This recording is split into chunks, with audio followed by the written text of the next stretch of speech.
Good morning, everybody. I think we're going to get started because there's a lot to get to this morning. I want to welcome all of you and thank you on behalf of the Inter-American Dialogue for coming to the Dialogue's Latin America Energy Conference. As we know today, the region faces a variety of challenges, but I think few are as important and have such wide-ranging implications for the region's economic development, social welfare, and political dynamics as the challenge of developing energy resources. How can the countries of the region effectively provide clean, affordable, and reliable energy? Several countries, including Venezuela, Mexico, and Colombia, are facing oil production declines. Low prices have led to fiscal pressures for governments and also stiffer, tougher competition for capital to develop projects. There's also an uncertain political environment about the future of energy policy. Next year, there are elections in Colombia, in Mexico, in Brazil. All three of them are fairly wide open, with candidates positioning themselves and taking very, very different positions on energy and economic policy matters. The U.S.-Latin American energy relationship is also changing. U.S. foreign policy today is more focused on increasing pressure on Venezuela, reviewing trade terms with Mexico and the NAFTA agreement, and boosting exports of natural gas to the region. The changing climate in both the region and in Washington creates opportunities. A number of countries have enacted market-oriented economic energy reforms that are bringing in private investment to develop oil, natural gas, and renewable energy resources. Energy trade between the U.S. and Latin American countries, especially Mexico, has grown. And I can tell you from my platform now on energy and commerce, we will focus on the energy issues that I'm going to talk about today that affect Latin American countries. So even though we're changing roles from chairman of WIM to energy and commerce, my focus won't change that much with regard to energy and the hemisphere. Because over the last 3 years or so as chairman and 5 years as being on the committee, we've had 4 hearings at least on energy in the Western Hemisphere. Energy priorities, Latin America. In fact, Lisa was a panelist at one of our hearings and did a fabulous job, so I appreciate that. I want to reference an article. I don't have copies for everyone, but if you want to write it down, Rob Nikolewski is the author's name, and Latin America is going through an energy transformation, and it could be a huge benefit to the U.S., and I'm not sure that was in the Latin American Finance, that was LA Times, okay? I see that now, LA Times. So really interesting. It kind of ties in with what not only I'm talking about today, but also what the dialogue is talking about in this conference. So just a good article that I came across I wanted to reference. So let me just dive right in and say that I'd like to focus today on opportunities and challenges. So, opportunities. Think with me, if you will. Let's just go around the region, and I'm going to start, not like Rob does in his article, because in his article that caught me off guard a little bit, he says, from the northernmost point of Mexico to the tip of Tierra del Fuego in Chile, Latin American countries are experiencing energy transformation. I want to start a little bit north of that. Not in the United States. I'd like to start with Canada. So just work with me through the region. Canada, oil sands, robust energy pursuit, Keystone XL pipeline, bringing that crude oil down to the United States where we have refining capacities to create those petroleum products that are in turn either utilized here in the United States, sent back to Canada, or sent across the globe as petroleum products. So we have that. United States, through shale and hydraulic fracturing and just a pursuit of energy in general, has led to an abundance of natural gas being found. It's led to new oil finds in the Permian Basin and Eagle Ford. We continue to see what's going on in Marcellus Shale. We see what's going on in the Bakken. So the United States of America has seen I guess, a renaissance in fossil fuel development and energy in general. Not only fossil fuels, but also our pursuit for more renewables. We had a setback recently in the United States with regard to nuclear power in my home state of South Carolina. If you're not aware of that, nuclear reactor being built had the rug pulled out from under it back in July. And after tens of billions of dollars investment, 7 years, we now have a nuclear power, future nuclear power facility being mothballed.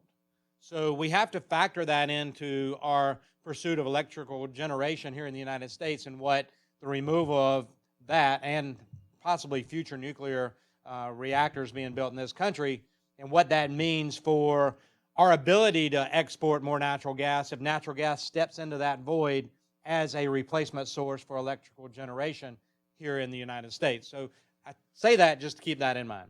United States, robust energy exploration and production, which means we have an abundance of natural gas, which gives us opportunity to export that. And we see multiple pipelines going into Mexico where they are an importer of natural gas. They're an exporter. Mexico is an exporter of oil, crude oil, to the United States for refining because we have the refining capacity here in the United States to produce those petroleum products that are in turn exported. So across the border to Mexico, basically denationalizing their energy and privatizing a lot of the Pemex energy sector. And what that means, we're seeing investors and new technology moving into Mexico. We just found a huge find off the coast of Mexico of about 1 billion barrels of oil, and that can be developed now. Whether that's a public-private partnership, whether that's all private dollars, we'll see. But so Mexico is pursuing more of its energy resources through exploration and production, and that benefits the whole region, not just Mexico. So you move on down into Central America, and I'm going to stop in Panama because Panama has the Panama Canal. A lot of LNG ships now are transiting that to speed the process of exporting LNG around the globe.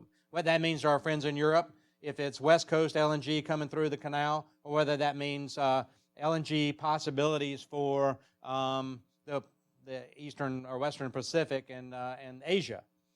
There is a desire for LNG from the United States, and that is an opportunity for us. For the first time, we are an exporter of LNG, and that is a good thing for the United States, and I think it's a good thing for the region because Panama can now, and based on some conversations, some of their forward thinking, Panama can consider being a natural gas distribution hub for Latin America. And you think about pipelines leaving, the potential of pipelines leaving Panama, headed north to provide Central American countries with LNG to improve their quality of life through energy resources, but also LNG or natural gas headed south to provide energy sources for Colombia, Peru, and others. So think about Panama as a distribution center. But I say that, they're also an electrical generator, a brand new gas-fired power plant coming online that could provide electricity not only to Panama and its growing economy, but also a distribution hub for electricity throughout the region as well. So let's move on over across past the isthmus to South America. And we know Venezuela, and I will say this, I'm going to continue to champion for the Venezuelan people and the things that are going on with poor governance down there as a sidebar. But Venezuela, the richest from a natural resources standpoint, the richest country in the world with natural resources. It's the governance that they're getting wrong right now, and from a market standpoint, from a production and exploration development standpoint of those natural resources. And so you've got Caribbean nations that are looking at Venezuela supplying a lot of their energy needs, wondering whether that's going to be a stable, reliable source going forward, what's going to happen in Venezuela. But I will say this, the articles I read, people I talk to, Venezuela is still an area that the oil companies will still do business. They will still do exploration and production. And if you think about it, I read this somewhere, and it's kind of hit home with me.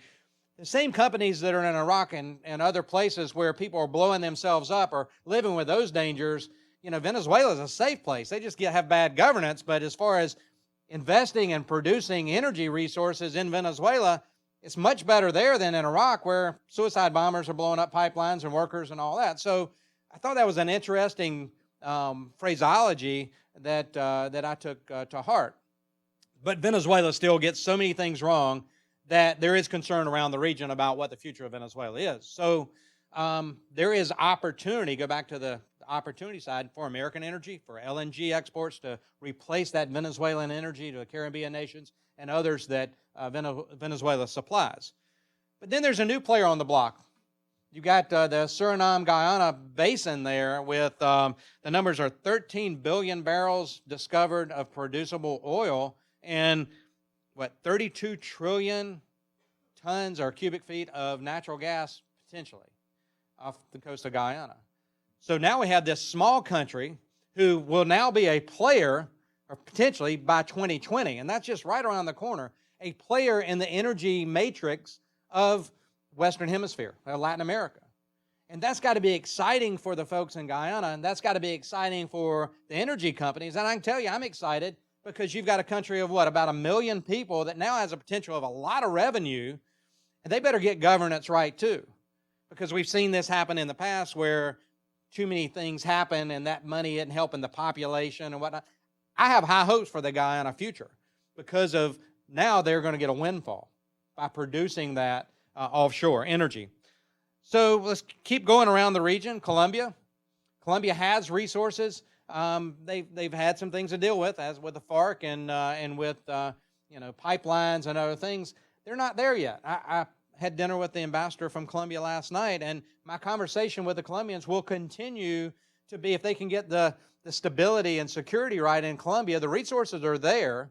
How they capitalize on that will yet to be seen. But Colombia can be a player as well, but they're not, as we think about the energy matrix and dynamics in the region, Colombia isn't there yet. So they're going to be a user of resources, maybe from Guyana, maybe from Venezuela, maybe from the U.S., maybe in that natural gas distribution from Panama, from U.S. LNG. There's potentially opportunity for American energy producers and Latin American energy in Colombia. Going around the region, Brazil. Huge pre-salt basin with potentially some of the largest oil and gas finds in the world off the coast of Brazil. And if Brazil can, there again, get their governance back on track, Petrobras or whatever it becomes can be a huge player in the energy sector with those huge finds they found offshore. They're still a big player in the ethanol market and production, but from oil and gas and electricity generation, Brazil can be a huge player there based on their pre-salt finds. So Argentina. Argentina is robust. President Macri has a vision of continuing a robust free market capitalism type economy in Argentina and going after the resources that we know that Argentina has. So United States energy producers can take their technology, and Argentina is actually looking for that technology, and the energy companies are moving into Argentina to use U.S. and 21st century technology to find through exploration and production of energy sources in Argentina. So Argentina has the potential of being a huge player, and Mike Pence recognized that when he went to Argentina and had conversation with President Macri about that. We move over to Chile. So Chile is now exporting natural gas to Argentina. One time they imported gas from Argentina through the same pipeline. But when I think of Chile, I'm thinking of renewables, solar, and electricity generation and distribution with a great power grid there in Chile. So they have the ability to be a player in the southern cone as well. And then Paraguay and Bolivia. North in Paraguay, Bolivia, natural gas, wanting to be a player. So some of these smaller countries are starting to realize that they need to be more energy independent. They have some resources. It's just a matter of investment, exploration, production, but possibility of importing as well. So I think those countries can benefit from a robust energy focus in the hemisphere. Now, as chairman of Western Hemisphere subcommittee, I've often talked, and as a member of Congress, I came into Congress talking about American energy independence, and my focus was too narrow. So then I broadened it to North American energy independence because of the Keystone XL pipeline, what Canada's doing, and what Mexico's doing with denationalization and just the opportunity that we know Mexico has with their resources. But then I broadened that even further from North American energy independence to hemispheric energy independence. And that's something I think the dialogue has drilled in on and actually seen as a possibility to talk about hemispheric energy independence, working with our neighbors. From Canada all the way to Fuego that we mentioned earlier, there are energy sources and opportunity for energy production, distribution here at home. And I say here at home in the Western Hemisphere. Latin America has a lot of opportunity for American businesses and others to invest, engage, and begin that hemispheric energy independence. I think we can be a part of that. Now, there are some challenges. So I talked about opportunities, but in Latin America, there always are challenges. It's because of governance in a lot of ways. It's part on the environment. Elections are coming up.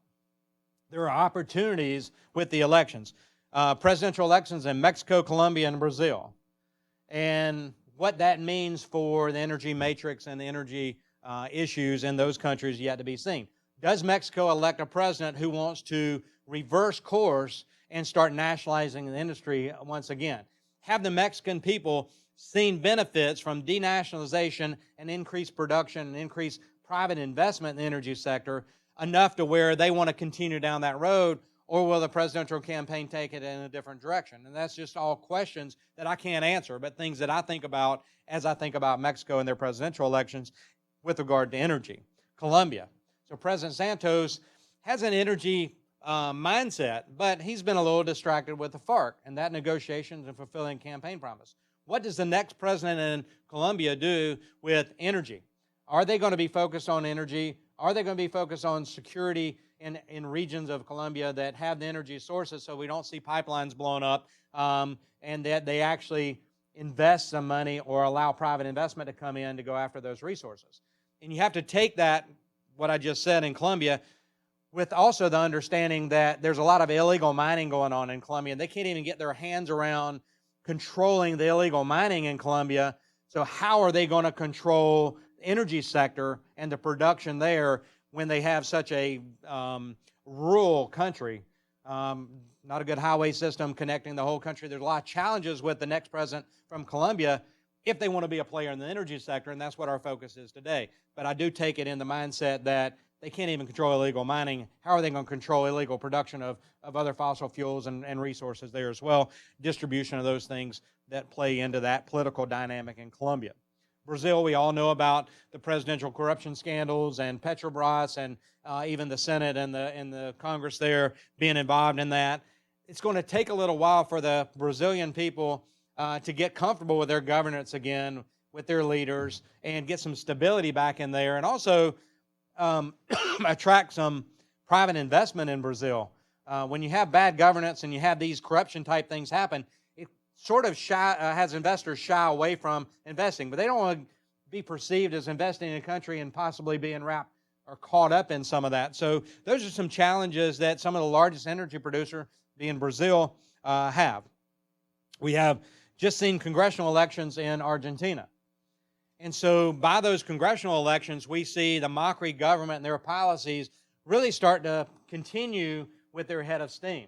It seems to me, looking at it, that with the way the congressional elections came about, that there was some sort of affirmation to Macri and his policies to continue. Now, they didn't win the seats that they wanted, but they won enough to show that there is some juice, so to speak, for the Macri reforms. And I think that's going to benefit, personally, I think that'll benefit Argentina long term. So the elections that we have across the region could impact everything we're talking about in the dialogue today about energy and the opportunities and challenges that we have to keep in mind. So I want to touch base just a little bit on NAFTA and what it may or may not mean to the region. So NAFTA is an agreement between Canada, the U.S., and Mexico. how does it affect energy exports and energy imports between Mexico and Canada and the U.S.? And what does that mean? What does that mean for the things we've talked about today with LNG exports, with those pipelines going into Mexico, Keystone XL? I look at it as this. The NAFTA agreement was negotiated 30 years ago, plus or minus, and I think finalized in the early 90s, so not quite 30 years ago, but we're in the 21st century now. And I believe it's okay for the United States and even other countries and their agreements to look at modernizing those agreements. There are things going on in the world today between Mexico, Canada, and the U.S. That weren't around, weren't even factored into the NAFTA agreement, wasn't even anticipated so that broad language could be written. So it's time to bring that NAFTA agreement into the 21st century. From an energy sector and standpoint, what does that mean for LNG? What does that mean for natural gas distribution that we talked about? What does that mean for other Latin American countries that are participating in that energy renaissance and taking advantage of the abundance of resources we have in this country that we may be sending to other countries that may pass through Mexico or may pass through Canada in a roundabout way? Now, what I mean by that is Keystone XL bringing crude oil in, those petroleum products produced here, and our refineries going back to Canada. Does Canada become a distribution point for some petroleum products that came from their crude oil produced in the United States into producible or usable products sent back to Canada? Does Canada send those to Latin American countries? That's why I think NAFTA needs to be addressed. I don't know, honestly, what direction the Trump administration is going with NAFTA. I hope to sit down with the USTR and talk about energy and talk about Western Hemisphere and the things we've talked about today at some point as they go forward. But we're only, 11 months into the Trump administration, 10 months into the Trump administration. NAFTA was talked about, but this is a big trade deal that's not going to be changed or done away with or whatnot overnight. So the USTR is really just starting to have those initial meetings with the countries that are involved. What NAFTA may mean for Latin America is we have some free trade agreements there as well with Colombia and Peru and Costa Rica and Panama. Costa Rica, we have with that. So the question we have to ask ourselves, and I'm sure that they are, is Trump going to open those agreements back up? I think that's a fair question to ask. What does it mean to the Colombian Free Trade Agreement? What does it mean to CAFTA? What does it mean to Peru? And I don't know because I haven't heard him or the administration talk about those agreements. But if I was a player in those agreements, I would definitely keep that in the back of my mind that there's a possibility they may want to modernize that. And I'll tell you, I'll be very vigilant in listening for that if that's a possibility, I'm going to get involved because I have seen the benefit of those agreements in those countries and for United States producers of whatever, whether that's textiles or widgets. It doesn't matter. The agreements are good. And I like those agreements, and I hope the president doesn't go there. But we're going to be vigilant, and we will get involved. I will get involved if they do. The last thing I'll say, and then I'll open up for a few questions from the audience, and make sure we stay on time. I'm 1 minute away from my time. I'm doing really well for me. I usually go way over. But the Caribbean.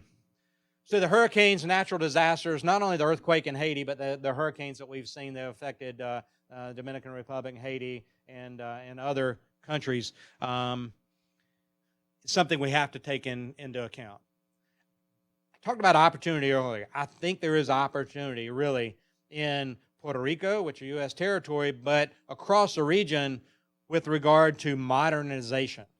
So Puerto Rico doesn't have electricity right now because of the hurricane and the damage. It's because they had a real antiquated distribution system and grid for their electrical generation. There's a lot of lines down. What can we do?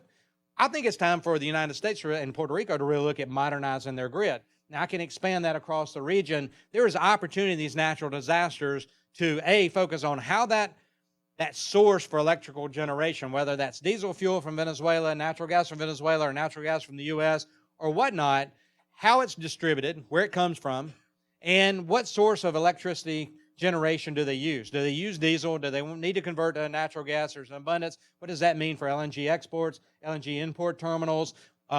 All taken in the factor that Venezuela is still a huge variable out there for continuity. So I think there's opportunity based on these natural disasters. And I mentioned Guyana earlier. there's opportunity for Guyana to step into any sort of void that Venezuela may play, and based on the close proximity, would be a great export location for Guyana-produced products. Now, you're still going to have a refinery. They're going to be a crude oil producer, natural gas producer. Those products still have to be refined. I get that. But where does that final product end up? And is there opportunity within the Caribbean basin for Guyana products, along with U.S. LNG and other energy matrix issues that we've talked about? You know, I go back to how does Panama play in that distribution? How do other countries play as replacement sources for Venezuela? So I go back to the topic, challenges and opportunities. They're abundant. We need to take advantage of them as independent nations, as investors, and as a nation that has, in the United States of America, that has the resources which we may be able to export like LNG.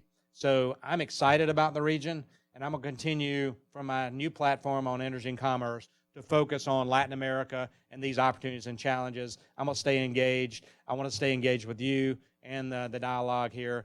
Thank you so much, and I look forward to answering a few questions. Yeah, you have a couple of minutes? Yeah, a couple of minutes. Okay. Yeah, 2 minutes. Two questions? Questions.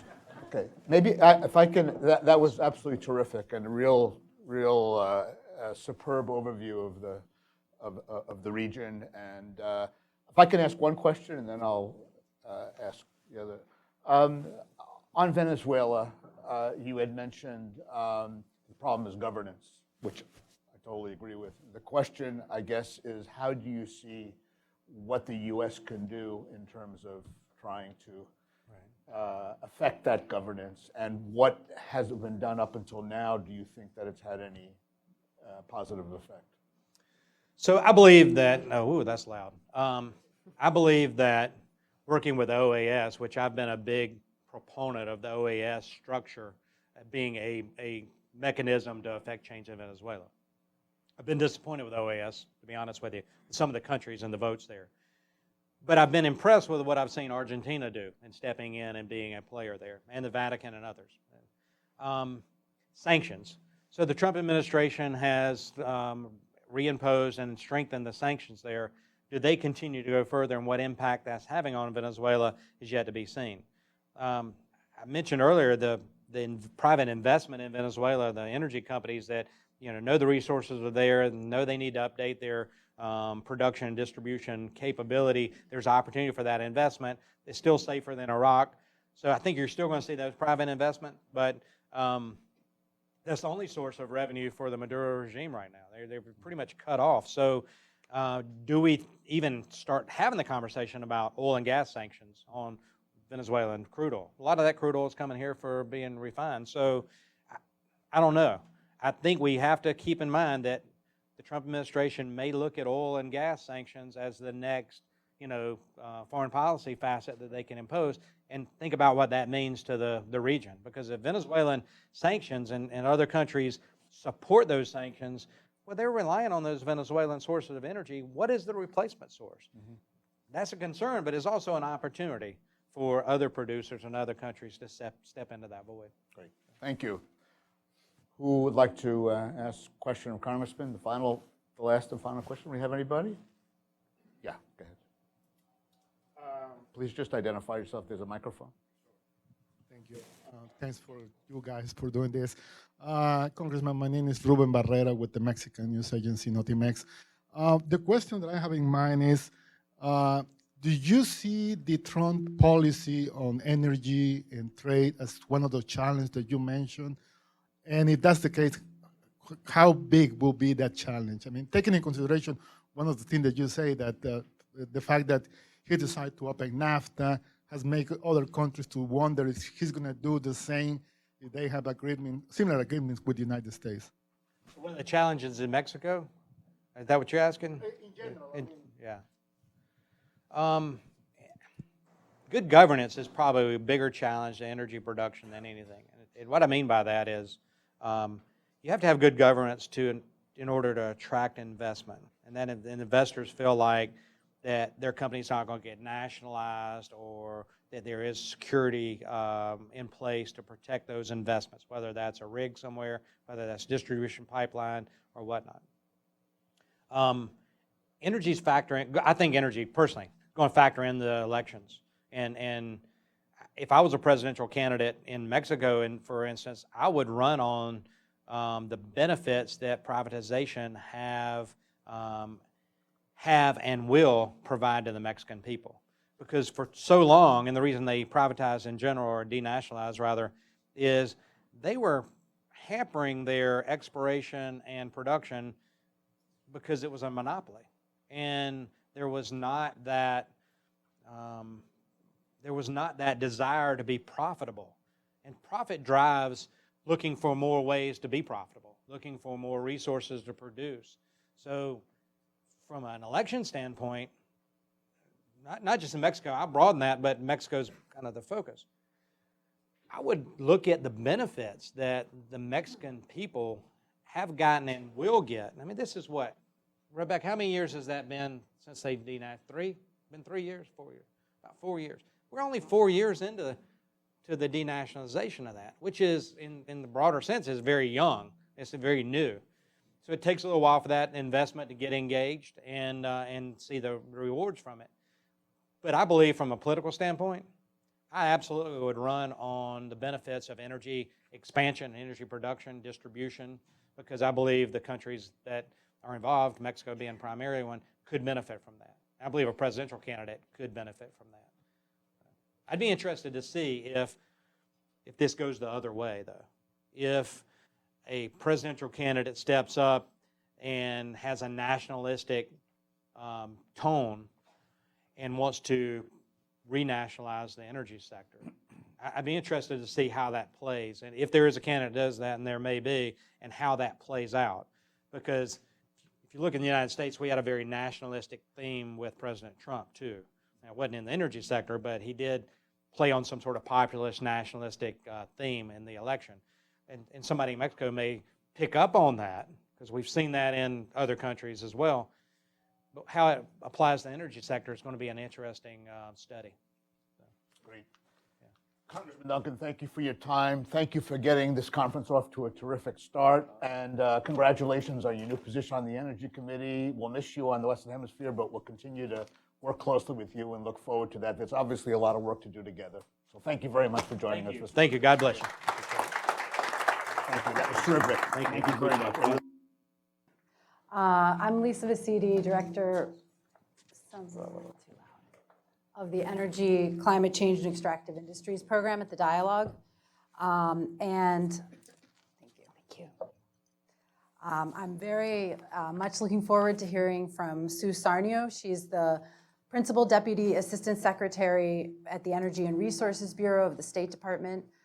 Sue previously served as the Deputy Assistant Secretary for Canada, Mexico, and Regional Economic Policy, and as Director of Canadian Affairs, so she knows the region very well. And she's a career Foreign Service officer with 30 years of experience working on international trade and economic issues in the State Department. I've asked her to give a couple of remarks, and I think it's really important in this conference to hear from a senior person in the administration, and especially from the State Department, which plays such an important role in energy issues in Latin America and looking at a lot of the issues that we work on. So Sue, why don't you start off with some of your remarks?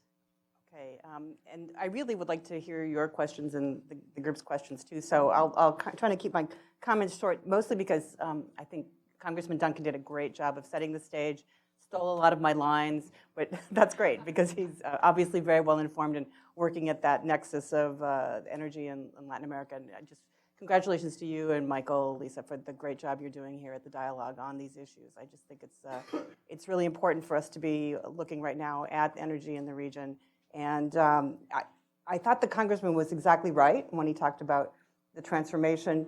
But I would flip the headline that he quoted to you, because I think that the energy transformation that he was talking about was how the energy transformation in Latin America would benefit the United States. But I would flip that and say that the transformation we've seen in the United States really is going to be a benefit to the whole region, the whole hemisphere. I think if we look at what's happened in the U.S. with I think in the last decade, our oil production's increased by nearly 50%.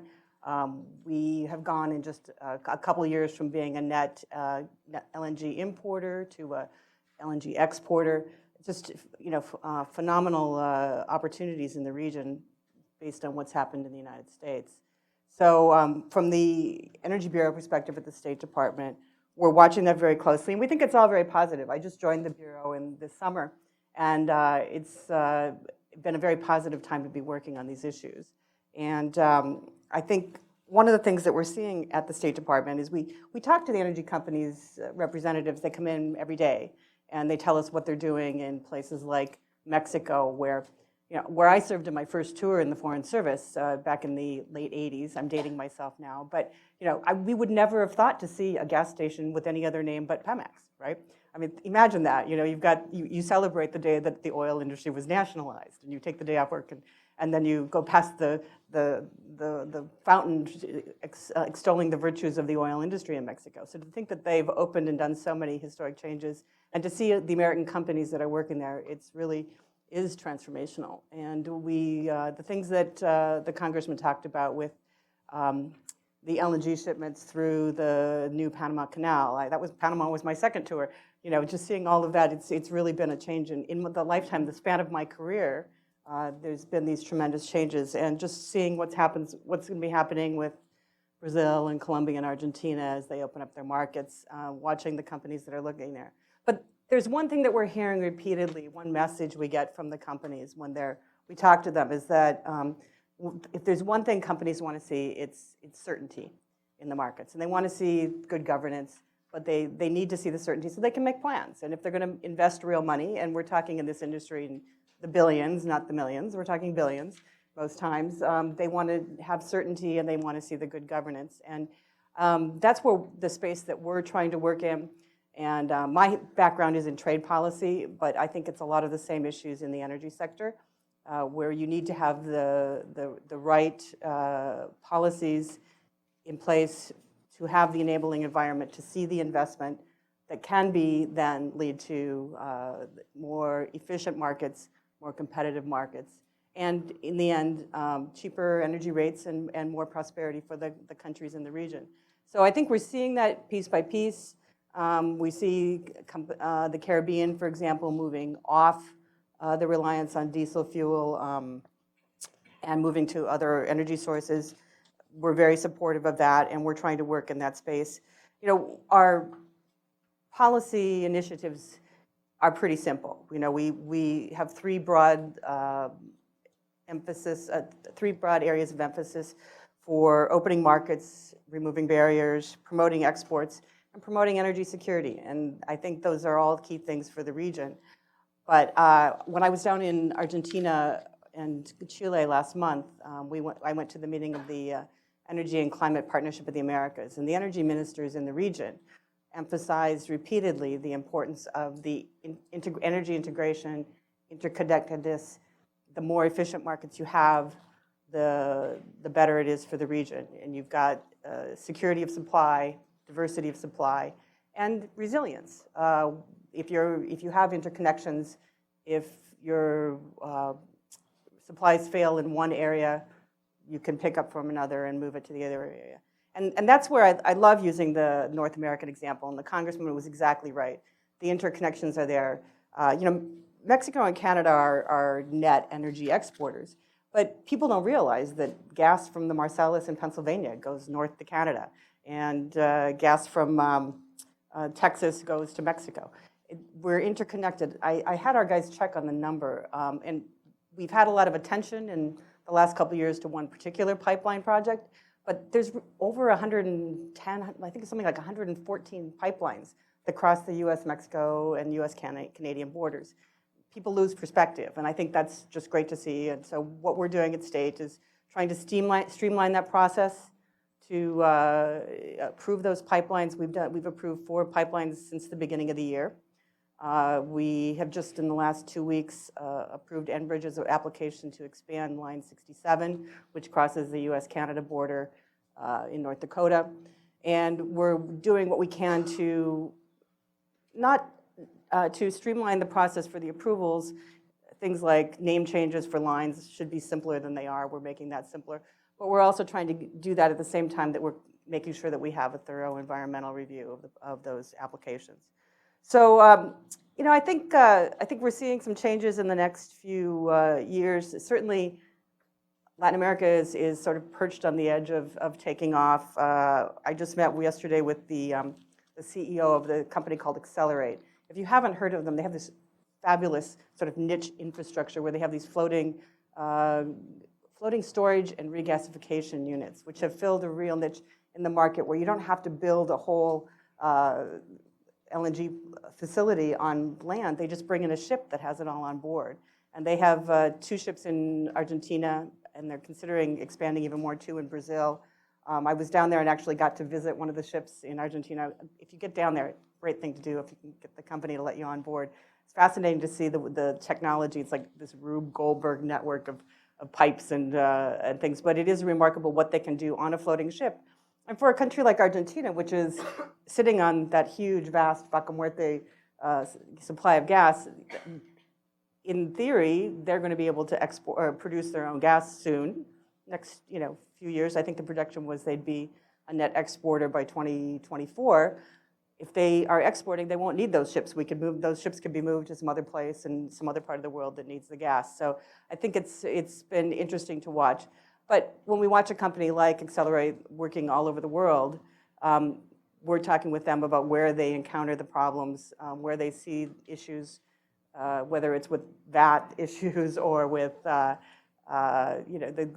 governance in the local countries, and that's where the State Department's trying to work with them. And I think we've had some success, whether it's helping countries develop model contracts for their drilling or helping them develop technical or sort of helping them figure out where the right market is. We don't have a lot of money to spend in that area, but we have some expertise we can use, and we help in that area. So it's very exciting to see where we can work in the region. I guess one other thought that I would end on, just so we can get to your questions, is that I think the diversification of energy supply is something that the ministers talked about a lot in Chile as well.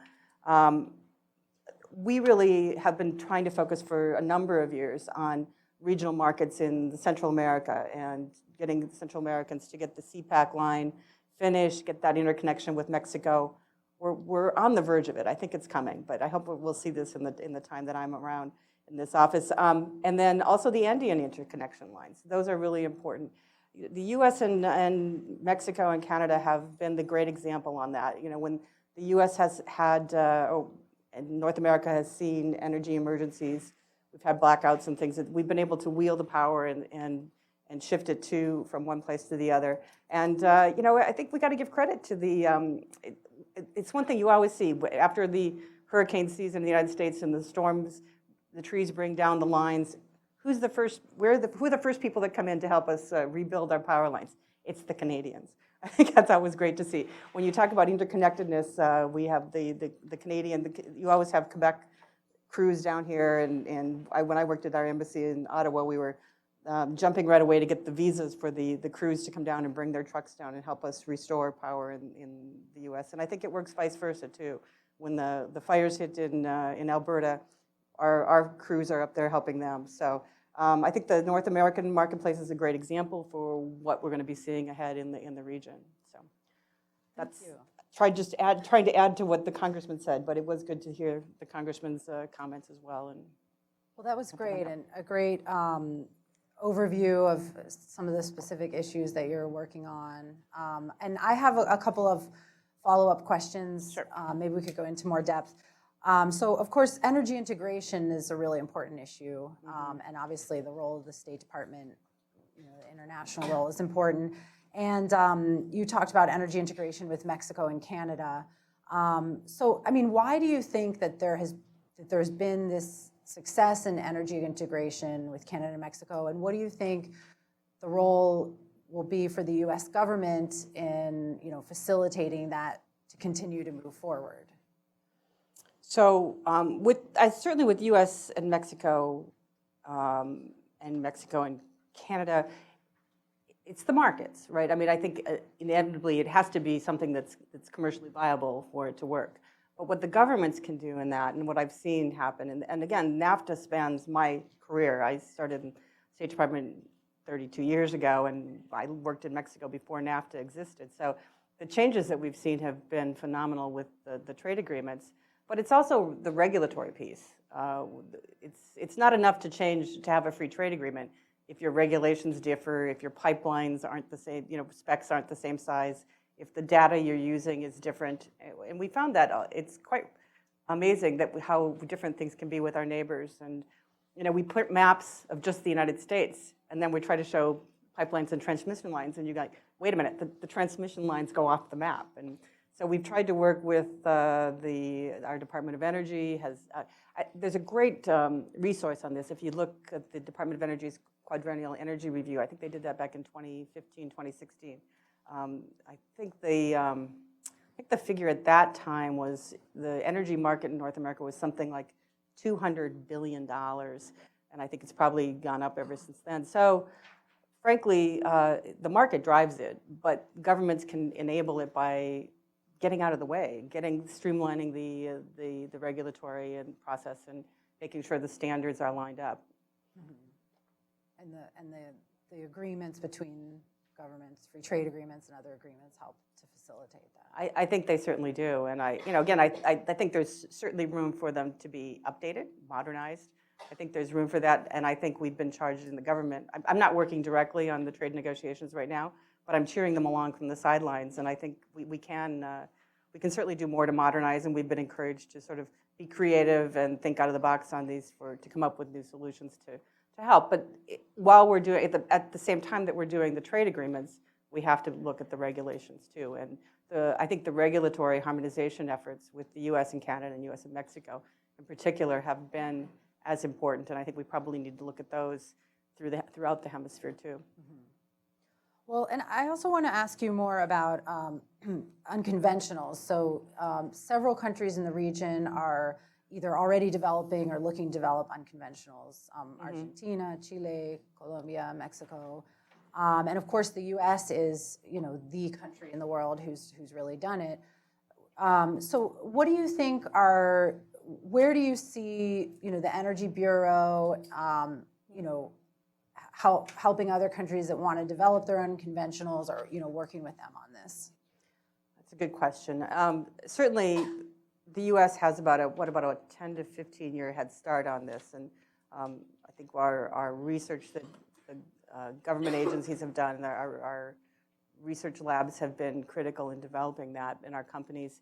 But I think it's one thing I heard consistently in the region is that they all want to know how did you do it? What's the technology? When can we get the American companies to come in and invest and bring their technology with them? So I think it's something that, from the State Department's perspective, we've been using our international visitor programs to bring people up from the region to talk and to hear and to see firsthand what's been happening in the U.S. in the Marcellus, and we take them down to Texas and we take them up to Pennsylvania to show them what's happening in the United States. The great thing about the U.S. market is it sells itself. I mean, our innovations and our technology is we think the best out there, and it's I think it's apparent when you talk to folks in other countries. When are your companies coming down here? How do we get them? If we go to Houston, what can we do? How do we attract them to come down here and take a serious look? So we're doing what we can to facilitate that, and we work with our colleagues at the Commerce Department, and we've been very gratified to see that the countries in the region want to look at the U.S. as an example. And there's also the regulation, the way that initially there was a lot of concern about the environmental impact of unconventionals, and so much has been accomplished in the U.S. in terms of, understanding the risks and mitigating the risks. And that's where the U.S. has the technology too. I mean, I think getting the regulatory framework right for to manage and mitigate the risks is important, but it's also getting the technology that can do that. So it's two pieces, and that's where the government can be helpful. We're from the government, we're here to help, right? And what about other technology exports? So, obviously the U.S. is exporting larger and larger amounts of, LNG, natural gas through pipelines, crude oil now. But what about other types of exports like services and technology? What do you see happening with that? I think the U.S. service companies are following where the oil producing and the international oil companies are going. But also, don't forget the renewable sector as well. That's a great area where U.S. technology and U.S. firms, where folks are looking at U.S. innovation. Battery technology, for example. U.S. battery technology is some of the best in the world. And whether I was up in Canada looking at their Wind Energy Institute, they were testing battery strengths. I'm like, well, what company are they coming from? Oh, they're GE batteries. Okay, so that they're coming from the U.S. When I was down in Argentina, I was talking to the mining minister about the lithium resources that Argentina has. For battery development, the lithium in that region is hugely coveted, I think. And so I think we'll be seeing some of that. But I think the U.S. technology, again, in that area is some of the best in the world. So I think they're looking to us. And the more we can do to foster those interconnections and introduce the right people, it's a win-win. And I think that whether it's transformation here or transformation in Latin America, I think it benefits both sides. We recently had a clean transport forum in Costa Rica. And in Costa Rica, all cars are imported. So, I think in a lot of Latin American countries, the technology developed in the U.S. or other regions, it's imported in Latin America, and it's very important. Yeah, I think we forget sometimes the leading role we have in the world just by, whether it's the cultural influence of the U.S. cars or the TVs and popular culture, or if it's the technology. It can be path-breaking in all the world, and that gives us, we have a big responsibility with that too. And is there anything else, since you went to the ECPA ministerial in Chile, what were sort of the main points that were most salient for your work? Yeah, I think everybody talked about similar themes. I think energy security is important to all countries. If you're going to have economic development, you have to have low-cost energy supplies. And one of the best ways to have guaranteed supplies is to have a diversity of supply from different sources. So I think the congressman mentioned, the case where Chile used to export or import from Argentina. Now that pipeline is going the other way. I think the flexibilities lead to the security. The regional integration piece of getting the Andean interconnections going. Certainly Central America interconnections are important. We spend a lot of time talking with the countries that were there from the Caribbean to talk to them about their concerns. They're progressively getting off their reliance on diesel, but it's been slow. But little by little, they're getting they're bringing in more LNG to change their energy mix too. I think Jamaica is now to the point where they're down to 60% diesel, which has been hugely, and they've changed their transport fuels to biodiesel there to reduce their reliance on the diesel. So. So yeah, energy security, especially important for that region. It really is. Well, we're almost out of time here, so I know you have to. I don't know if you have time to take any questions for the audience, but I think we're pretty much at time. Okay, that's fine. If we want to do a question, I'm okay with a question, but I appreciate you. I know I have to run back to the State Department. I'd love to stay and hear the rest of the discussion, but we have other regions calling my attention, so I have to get back. But do you want to do a question? Would you like to take a question from the audience? Sure. Okay. Are there any questions? No hard ones. Only easy questions. We have one over here. Just wait for the mic and introduce yourself, please. Maybe we'll take. Okay, we take two together. I'll make this quick. My name is Colleen Newman. I'm an independent consultant.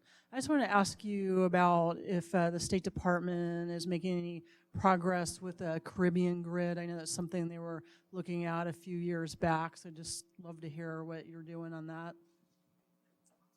On the Caribbean grid? Yeah, just sort of interconnecting some of the islands. I know it's something that they were looking at like 4 or 5 years ago.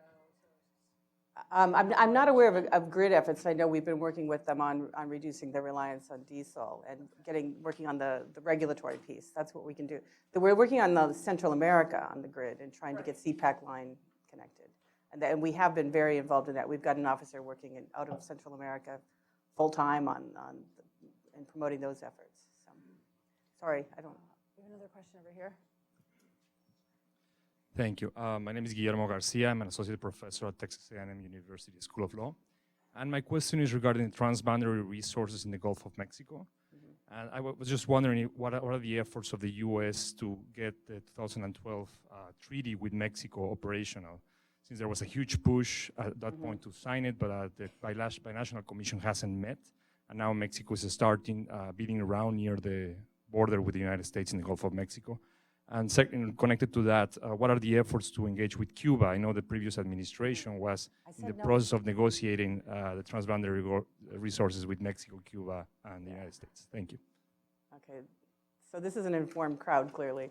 So we made huge efforts, and again, spanned my career. I worked on the Mexico desk when we had started negotiations with them on that. I think the Energy Bureau was very proud of having negotiated that agreement.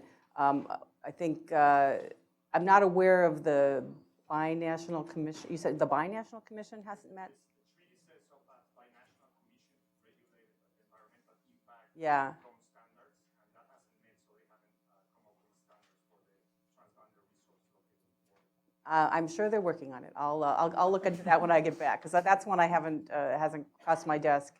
And obviously things have changed a little bit with Cuba. We're not working on anything right now there, so that's an easy answer. Do you want to do one more, or should we're over time, right? There's one more back there. That was the last one that I saw. Hi, Brett Ford. I'm from Inside U.S. Trade. You'd mentioned Publication. Inside U.S. Trade. You'd My mentioned, favorite. I'm glad. You mentioned NAFTA a few times. I was wondering what types of provisions could help the energy sector here that the U.S. might want to include in a modernized deal? So I don't want to speculate. I'm not involved in the NAFTA negotiations. In another life, I might have been. In my previous jobs, I might have been. I don't want to speculate, but I do think what we've heard from industry is that there are things to modernize that, particularly with, for example, workers transiting borders and equipment transiting borders. We've heard a lot of concern from industry on the investor-state dispute resolution. Obviously, that's been in the news. You guys have been writing about that. I turn to you guys for the expertise on that.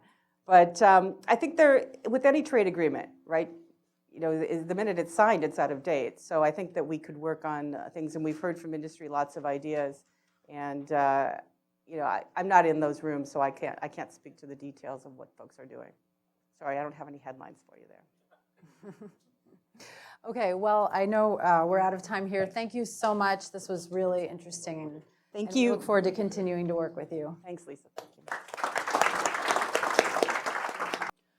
Okay, well, we're going to get started with the panel, Challenges to Attracting Upstream Investment in Latin America. I want to introduce, we have a great panel of experts here representing a wide array of countries. Roseanne Franco is head of oil and gas risk at Verisk Maplecroft. She'll be starting out. And then I'd like to introduce Jose Vicente Zapata Lugo. He's a partner at Holland and Knight in Colombia, coming from Bogota. Risa Grace Targo, director of Latin America for Eurasia Group, who focuses on Venezuela, among other countries.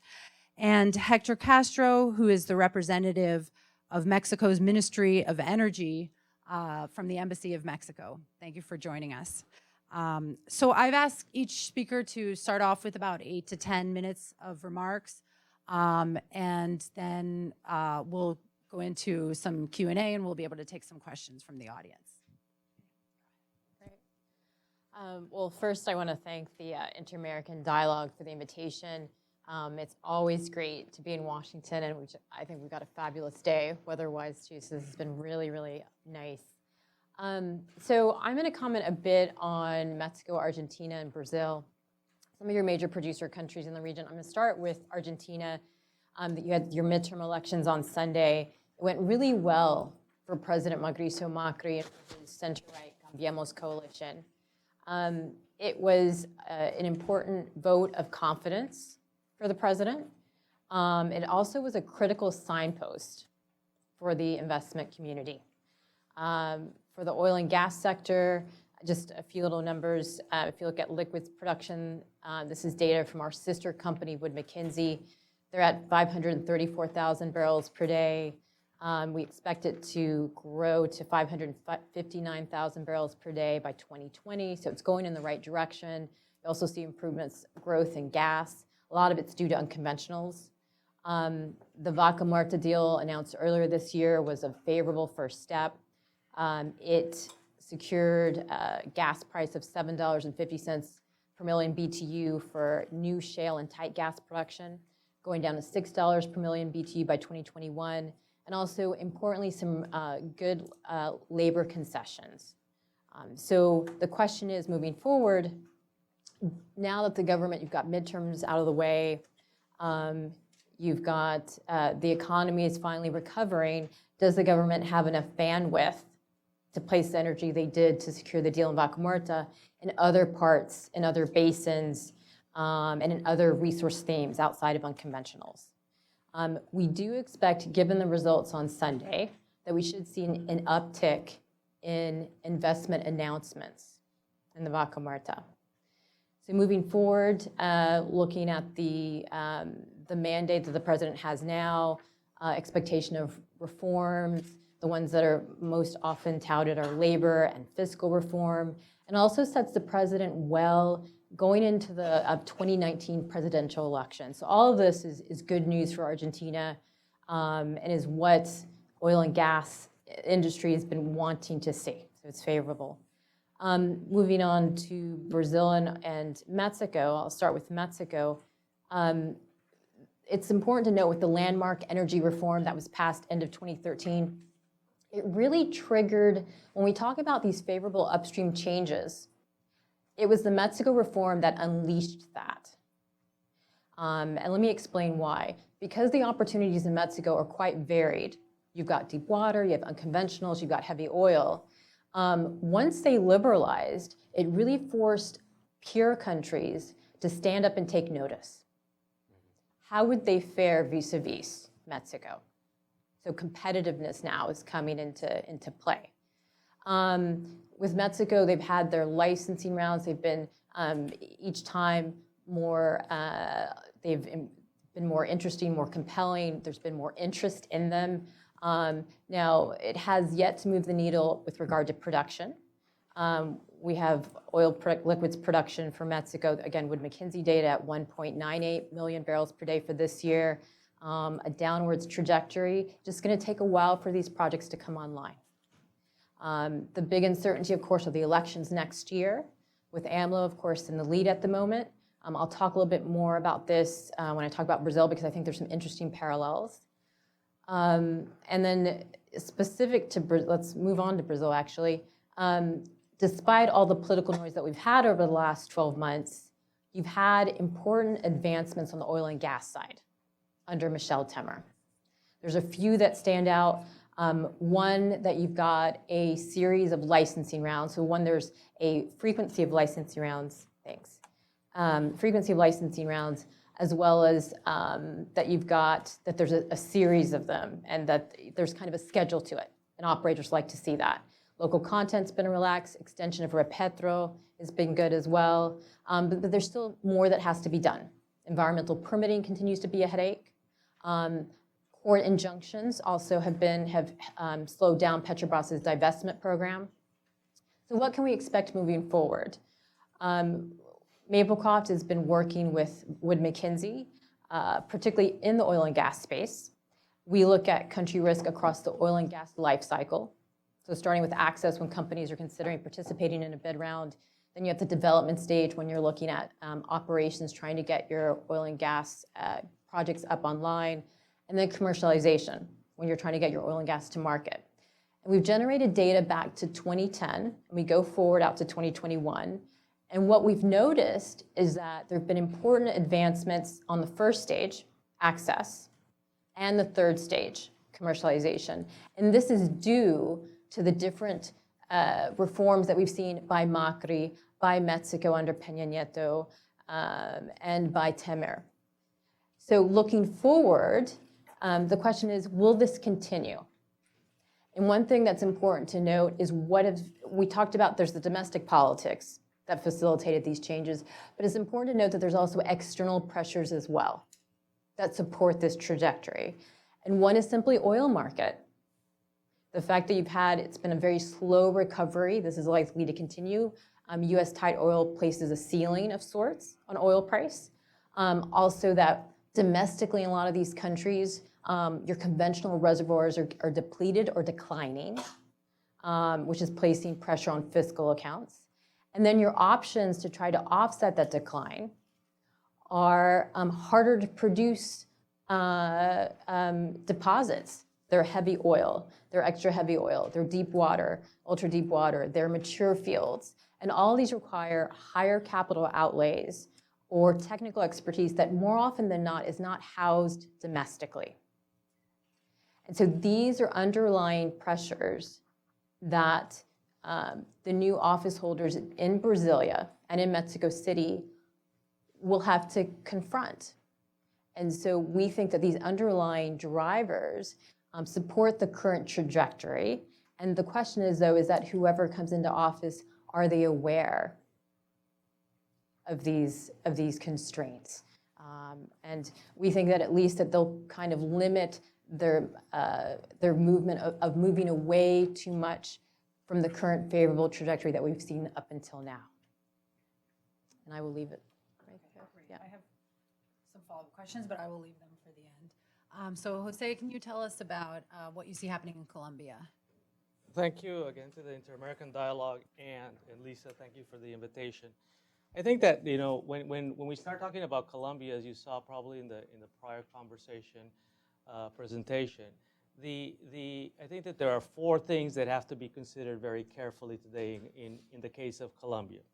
The first thing is what I would call the context of what we're seeing in Colombia. With respect to the context of Colombia, the first thing is, we were producing 1 million barrels, give or take. We've dropped down to 800,000 barrels, give or take. Half of that is for local consumption, half of that is for export, and that's where we stand right now. In that context, the opportunity right now in Colombia is significant.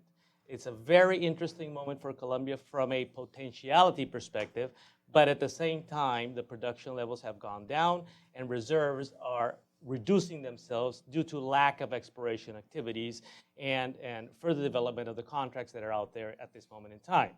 However, in addition to that, we have in the context, which is the first thing, we have the issue of current political upcoming issues associated with the elections. As in most of Latin America, we have presidential elections next year. And right now, we have sort of 3 tendencies in what we see. We have a package of candidates that are saying absolutely no to oil and gas, that derive from their view of climate change issues, that derive from their view that unconventionals should not be developed, that from their view that basically these mining, energy, and oil and gas projects should be stopped or reviewed at least. That's one package of candidates. We have a middle sector package of candidates which are saying, no, let's do it, but let's do it cautiously. We need more time to review regulations. We need more time to analyze if this can be done. And a third package of candidates which are saying, let's move forward aggressively. So that's basically the arena we have there as a second component.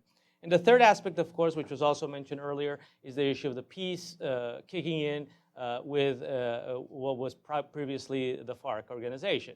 And while that is very interesting from a development perspective, because yes, definitely conditions are improving significantly for oil and gas projects, at the same time, what we see is the institutionalization of all these actors into the system implies that we have to work much more actively in the social aspects of addressing their concerns. And that implies that when you're in the regions developing these projects, you will have them face to face. So from a context perspective, first thing, I think that is very important. Second aspect is we have a package of regulations which is abundant. I don't think Colombia is missing regulations right now. We have abundant regulation, as in many countries, and that's there. We have regulations on environmental issues. We have regulations on unconventionals. We already have regulations for exploration of unconventionals. We have pending regulations for production of unconventionals. We have regulations associated with prior public consultation, et cetera, et cetera. So the regulatory framework is effective. Something that you have to keep in mind into the future, which is one of the discussions we've seen, particularly at the offshore scenario, is how will courts address these regulations? Because while we have a big package of regulations at the ex ante level, before we get into the country, we do have a lack of practice in executing those regulations into the future if something happens. So that is a particular issue of concern. Second issue, regulations. Third aspect that has to be considered is what has to do with what I would call the social environmental context. And here is where we have the big challenge, as in other parts of Latin America, the social environmental context. Why? In Colombia right now, for all these projects we have socialization, prior public consultation, general consultation, environmental consultation. In a country that had been in a situation with a lot of conflict, we went from one side of the balance to the other side of the balance. So we used to be able to do projects saying, well, just go ahead and do it. Now we went all the way to the other side of the balance, which is consult, consult, consult, analyze, analyze, analyze. This morning I was reading a new ruling of a high-level court in Colombia stating that before a project can be developed, there has to be abundant, sufficient, and clear public prior consultation, regardless of the fact that these are ethnic communities or not ethnic communities. And where this is leading Colombia right now, at the municipal level in particular, is that many of these municipalities, from a political perspective, are saying, well, let's just prohibit this activity. Let's just stop this activity. And we're seeing a growth and a tendency in the country at the municipal level where municipalities are inviting their citizens to vote on, do you want mining in your university? And when you trigger that issue that you have to be able to address, improve significantly on the permitting.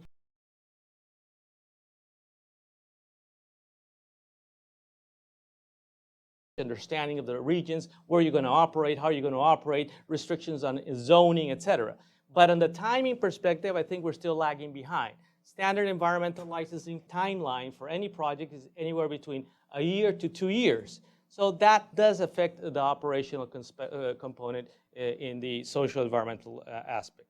As to the challenges, and this is something that one has to consider, I think that one of the key issues for operators in the country, for companies entering the country right now, is how do you sync, how do you put together, and how can you manage abundant regulations, your EMP or TEA, Technical Evaluation Agreement contract operationally, your regulations, your contract, the in situ conditions, and I'll explain that in a minute, along with the social environmental reality. Why is it so difficult in the case of Colombia, and that's the big challenge, to sync all this together? Because the timelines do not work. The timelines do not fit together as things stand right now. So when you have, for instance, a target under your contract, exploration and production, that says your phase 1 is 3 years, you may end up getting your environmental license 2 years down the road. But if environmental prior consultation takes 1 year, and then prior public consultation with communities takes another year, you're already out of sync. Your first phase of your contract said you have to comply with this within the first 3 years, and you have 4 years to do the homework and your background activities, and you're already not there. So being able to coordinate this more appropriately is very relevant. As to the in situ conditions, the simple example I always place is something that somebody asked me a couple of months ago. That is, I had a client who had his drills, they had their operations ready, they had everything, and they said, we're going to start drilling, we have our license, we have everything ready. And the question, and I said, well, that's not going to be so easy because you can't do that activity. And we're talking back and forth. The client was saying, we should be able to do this activity. Why can't you do it? Why can't we do it? And I said, simply because you're going to be taking a drill to undertake some activity in the exploratory field to a part of Colombia, and you're going to have to cross a river the size of the largest river, the Amazon, and there's no bridge yet because the government is developing the infrastructure. How are you going to get the drill across the river? That is the in situ reality. So working to be able to develop business, and the big challenge right now is putting together the regulatory framework, that contractual framework, which provides different timelines, the in situ conditions, and all the social environmental aspects that are kicking in right now, which are very, very relevant to be able to address. If you can work on those 4 fronts, you can probably get the business done, and there's a very interesting potential. On the side, you have to be careful with what's happening politically, because as I said, all these actors and the position that the potential candidates to president have are something that have to be looked at. That's basically it. Thank you. Very complicated. Thanks, Lisa. Thanks for the invitation to be here. I'm going to talk a bit about Venezuela, where I think the challenges to upstream investment are probably the most significant, although Colombia sounds complicated as well. So first, maybe I can start with a bit of context on where we are today and how we got here. We've seen production in Venezuela decline from 2.5 million barrels per day in 2015 to around 2 million barrels per day, according to the IEA. And I would say that 2016, and particularly the first half of 2016, really exposed a lot of underlying issues at PDVSA that had been there, but suddenly were very aggravated and very apparent. And all of these have to do with underinvestment, lack of maintenance, really the root problem of cash flow constraints. But what we saw happen in the beginning of 2016 was that Venezuela's oil basket price actually fell to a level below the cost of production in the Orinoco heavy oil belt. We had Venezuela's oil basket at that time averaging $25 per barrel. Those production costs in the Orinoco are around 30, depending on the exchange rate that you use. And so Venezuela suddenly had this problem where the one area where their production was growing was cash negative, and they were losing money. And so we saw a real steep decline in terms of production during that time. This is a bit of context here is that in terms of production, Venezuela, the one place where Venezuelan production has been growing is precisely in these heavy projects that are joint ventures with other partners. But that's happening at a time when the more mature fields, the lighter crudes that PDVSA produces on its own, have been declining at a much more rapid rate, and that's really increased the government's reliance on imported diluents and lighter crudes from the U.S. to make that heavy crude commercially viable. So what we saw in the beginning of last year is, we've seen this trend of Venezuela's oil basket getting heavier, and then last year with those oil prices, because Orinoco is more expensive, that really kind of sharpened the decline. Adding on top of that, we had a drought that created a lot of power outages and additional complications, and a lot of issues with the oil service companies that also became more apparent in terms of their lack of payment. So I would say as a result, we saw the first half of last year really a kind of really acute challenges for PDVSA. Since then, we've actually seen a much more linear decline in production. It's been about 10,000 barrels per day per month in terms of the decline since the first half of last year. And I would say that heading into this year, PDVSA actually looked to be in a marginally more comfortable position relative to 2016. We have oil prices back in the mid-40s for their basket. They had seemed to resolve a lot of the issues with the oil service companies by providing those companies with promissory notes, so basically issuing debt to them in order to keep them operating in Venezuela.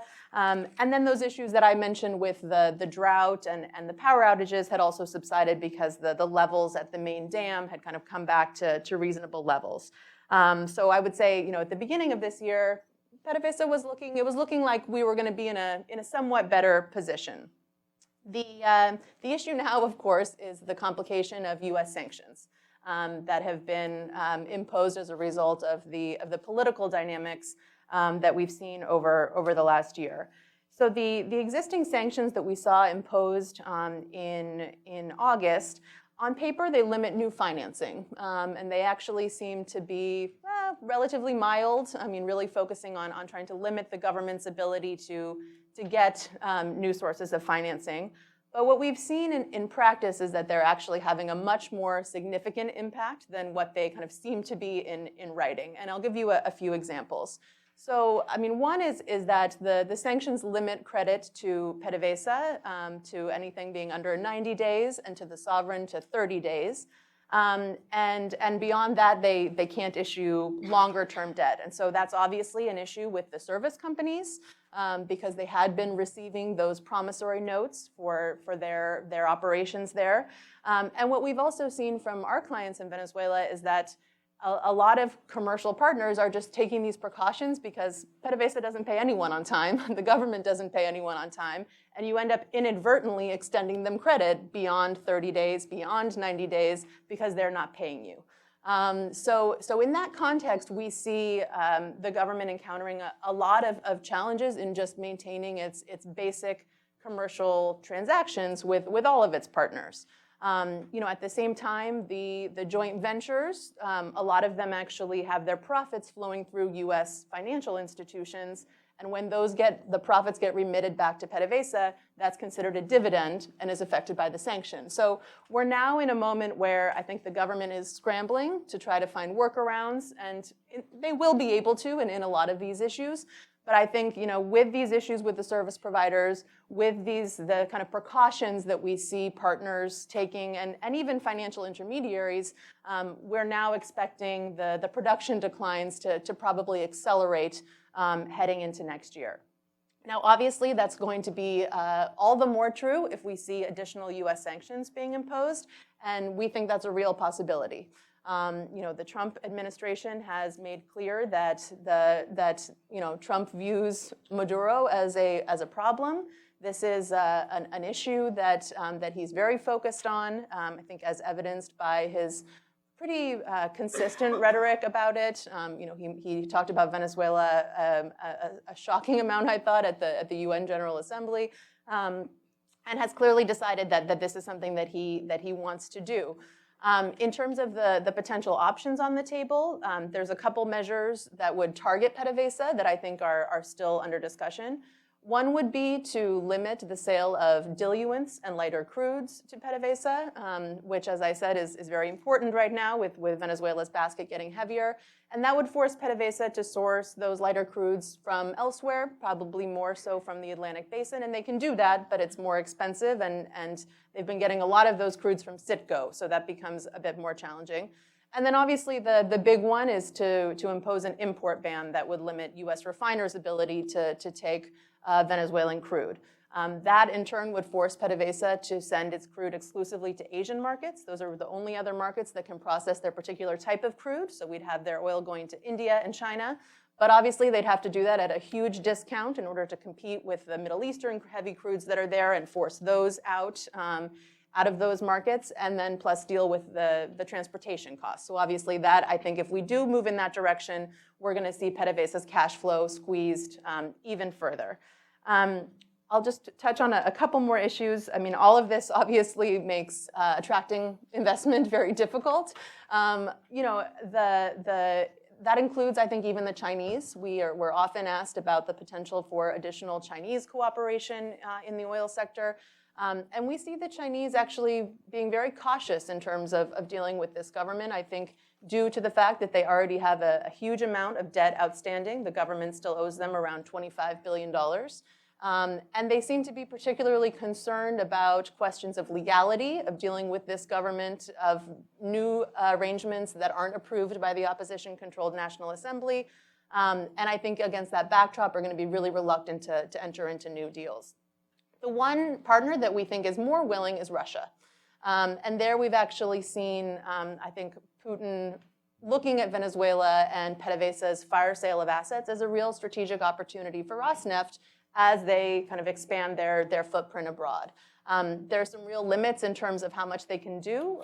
One is that PDVSA has to have a majority share in projects. So they have 60% in most of these JV projects where they're offering Rosneft equity, and they can only take that down so much.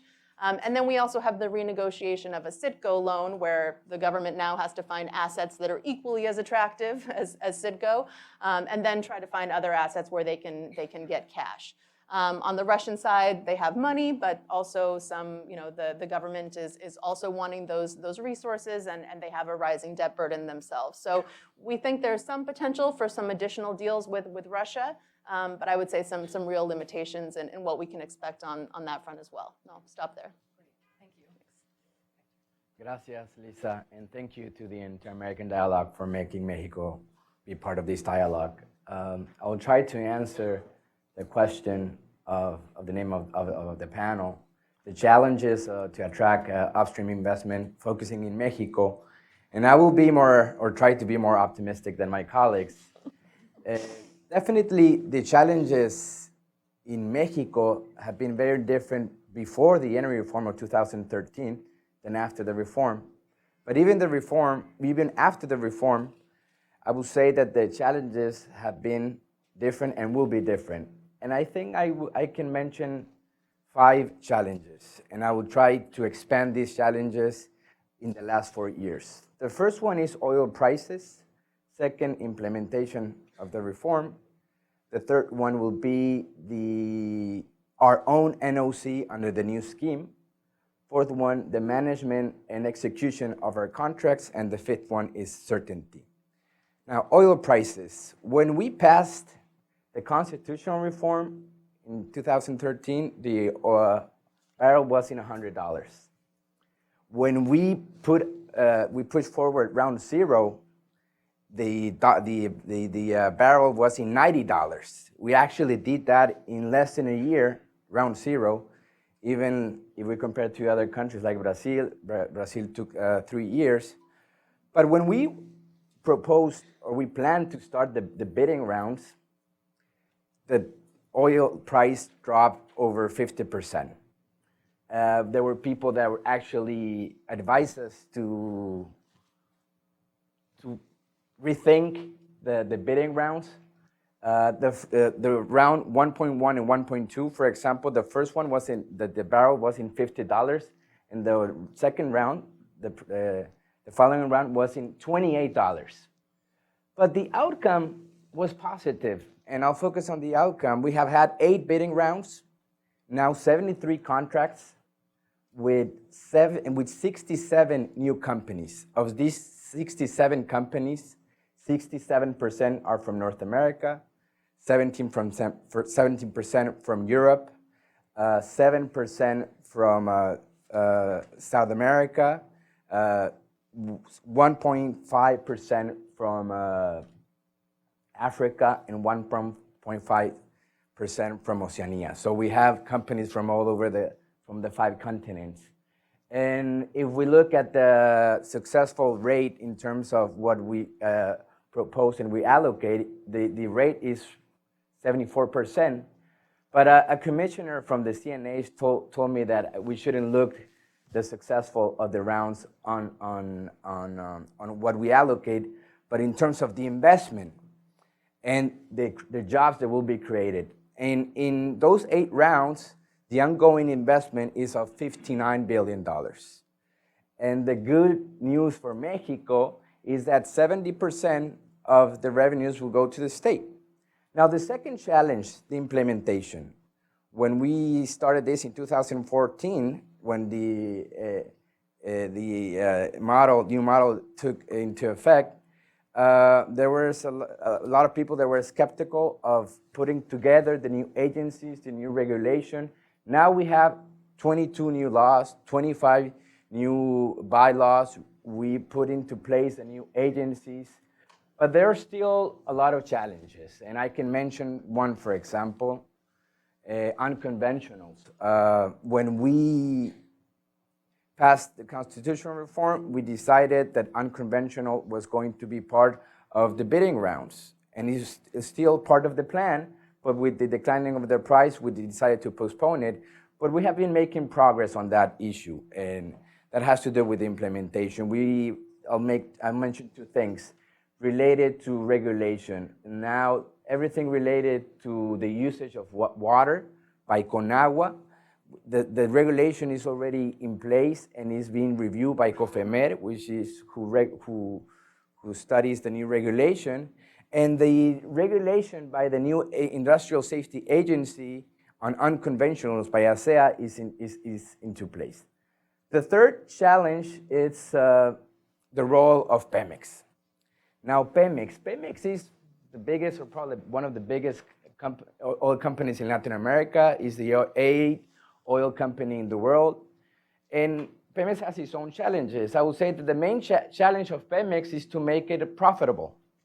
But the thing about Pemex is that with the reform, it's a state productive enterprise, so it needs to act as a company, but also has its own restrictions, constraints. For example, it has regulated prices, it needs to guarantee storage, and it has its own labor and tax regime. The CEO of Pemex was here 2 weeks ago, and I really like how he framed the medium-term challenges. When he was appointed, the president instructed him, you need to do two things. One, to make the finance healthy, and second, to take advantage of the implementation of the reform. So with that said, and the challenges, what Pemex did, he published his business plan. It has two parts. Related to the healthy finances, there was a restructure of their finance. There was a big cut budget last year of 100 billion pesos. They redefined where to invest.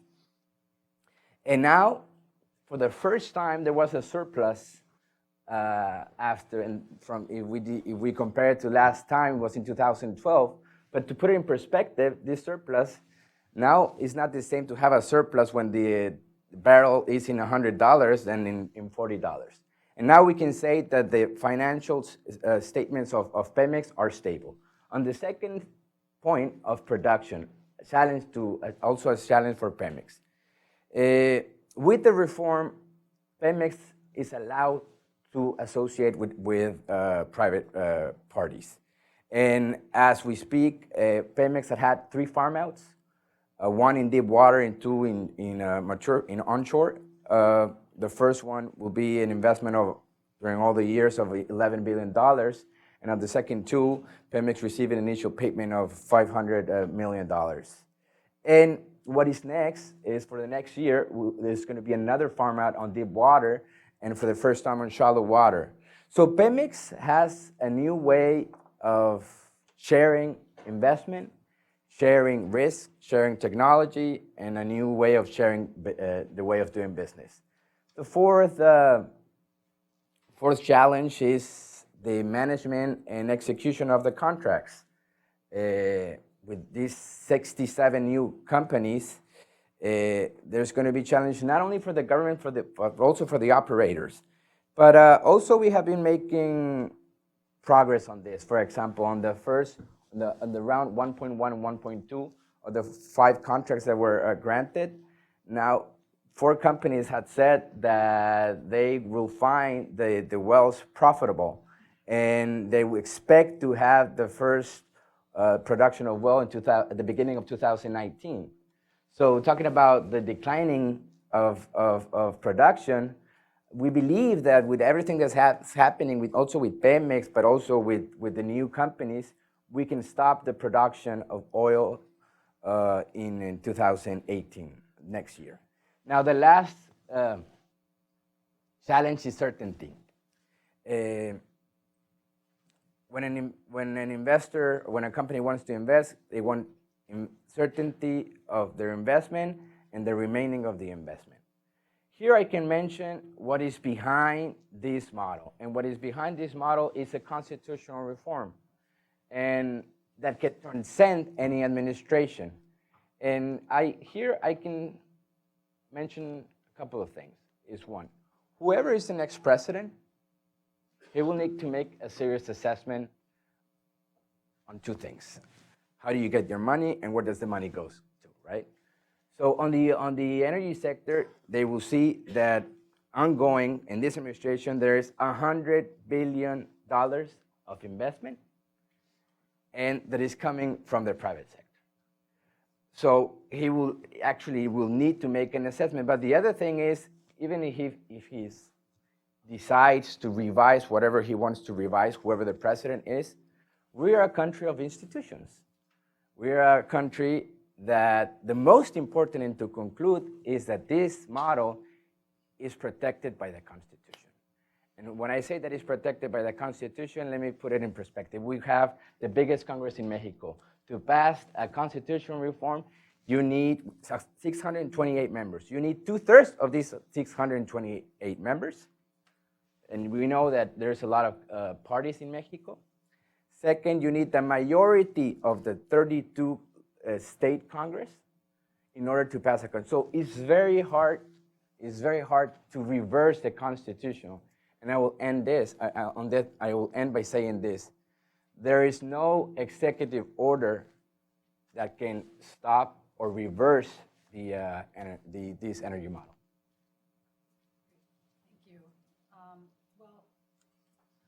I'd like to start, I'm going to ask each of you a follow-up question. So I'm going to start specifically on Brazil. So you talked about, you mentioned some of the changes that have taken place recently. With the elections coming up next year, could you explain more specifically, I think the field of candidates is very open and, it's hard to say which direction the election will go, but what is really kind of concrete in terms of the changes, and what is at risk that, a new president could potentially reverse, or is there something more that they need to do? Could you explain that in more detail on Brazil? Yeah. So as I mentioned, there's been a steady number of improvements that we've seen. And the question moving forward is, with a new government, there's a wide gamut of candidates right now. So really, what could they change? And I guess that goes similar to with Mexico, how much of it is institutional, how much wiggle room, maneuvering room will they really have? One of the things I would highlight in the Brazilian case is the role of Petrobras, because Petrobras historically, presidents or administrations have worked so that Petrobras has a very strong role. So, and that's picked up in the last 15 years or so. So the question is, could you have Petrobras resurge, have a much, resume that dominant role that it's had? And I would argue that there's a constraint there. The fact that Petrobras, as far as its capital wherewithal, is not where it was previously. So even if you had a changing government, a new president who would want to empower Petrobras, similar to previous governments, Lula and Rousseff, they may be constrained. Because particularly given, if you look at the what's in its portfolio, if you look at Brazilian different opportunities, deep water, pre-salt, these are very high capital projects. And so Petrobras at the moment, and actually at the moment, of course, they're focused on divestment. So it's not getting the Petrobras that we had in the past is unlikely, even if the president would want to go in that direction. There's a lot of pressures against that. Mm-hmm. And what about the reform that was implemented under Lula and then sort of has been reversed under Temer, allowing Petrobras to opt out of being operator of pre-salt fields? Is there a possibility? I mean, Lula is actually one of the top candidates right now. Is there a possibility that it would go back to the old system? They could. I mean, it's simply, as mentioned before, like in the Mexican case, does he have the votes in Congress to be able to bring back pre-salt operatorship? Now, if they were to do that, though, I think it's going to be a challenge in the Brazilian Congress to try to go that direction. Second, also, it's going to really slow down projects, because again, if you're going to be hamstrung by Petrobras's smaller budget, by Petrobras's competencies. So it is possible in that particular case, mandatory pre-salt operatorship. But again, Petrobras's own constraints could limit the ability of the Brazilian government going back to the past. Mm-hmm. Okay, great. Well, and I'll come back to Mexico for both you and Hector. So Jose Vicente, I guess I have sort of a similar question. What I'm hearing is that for the first time, I guess in a very long time, it is possible that a more leftist government could win in Colombia, with the 2 rounds, a large number of candidates, it could sort of go in any direction. I mean, if some of the candidates who you see as really being very opposed to the oil sector altogether, if a candidate like that wins, what do you think could happen? What would they have the ability to do? And on the other hand, if there's a very pro-industry candidate, what can they do? Because some of the problems that you described, there's not a clear-cut answer. The social license to operate is a very, murky and complicated issue that it's not clear what to do. So what do you see in those 2 scenarios as the kind of, what would that look like? Yeah, nothing like a good final exam question. Thanks, Lisa. I think with respect to your 2 questions, the first one is, where can we move in that line if we move more to the left? And I think that Hector said something which I think is sometimes underestimated for Latin America, particularly for countries like Mexico, Colombia, Peru, et cetera. Despite the types of problems, something that has evolved silently are institutions. And I think that institutions, as in any country, including this one, right? Institutions are what, at the end of the day, guarantee that things can continue to work. And I always get asked the same question, even if things change, what happens at the end of the day? And then you talk about the checks and balances, where can we really move? And I think that fortunately for countries like Mexico, like Colombia, like Peru, institutions are more and more solid. What that translates into is that we don't have, in the case of Colombia, we don't have precedents of expropriation. When I get asked the same question, well, what will happen? Well, there's no precedent, absolutely none in Colombia. So these institutions, when they were not as strong, did not allow for that type of radical change, including things like expropriation, lack of security from a legal perspective, et cetera. Now institutions are much more strong. Now we have solid, better institutions with the problems that we have anywhere in the world. But still, now I would say that those institutions are the ones that allow a country like Colombia to continue to evolve, protecting investor rights, protecting what's already there. Evidently, what will happen is that if we were to move more to the left, you would see probably a decline in the speed at which things are moving. But definitely what's there and the potentiality will continue to evolve. Now, your second question was, how do we sort of address and what will happen, with trying to address the challenges vis-a-vis, if we're more to the right side of the line and if things move forward. Well, I think that one of the key issues, and I say this, and I totally agree with Hector on that, and that is there is a great opportunity in these countries in Latin America. And it's the right timing to do this. Of course, if we had environmental licenses issued, if we had the contracts up to speed, if we had everything wonderful, then your investment would not be $1 billion investment, right? But a $5 billion investment because everything's perfect. We have the interesting upside right now is that if you invest right now, we're looking at that in infrastructure, in mining, it's the time to get in at a lower cost, right? At more greenfield level, and then be able to develop. How do we see this being addressed? I think that there are fundamentally 3 aspects. Environmental impact assessments improving, the issue of environmental management, the issue of social management, and for what it's worth, government is moving to create additional procedures. I think we have the rules. We need the procedures now to make those processes more effective in times where things are changing. And I also think that companies have a challenge in the sense that you can't assume that you're going to develop one of these projects as you did some years ago, where you simply walked in, everybody smiled, somebody said, I want a cow, can I have a cow?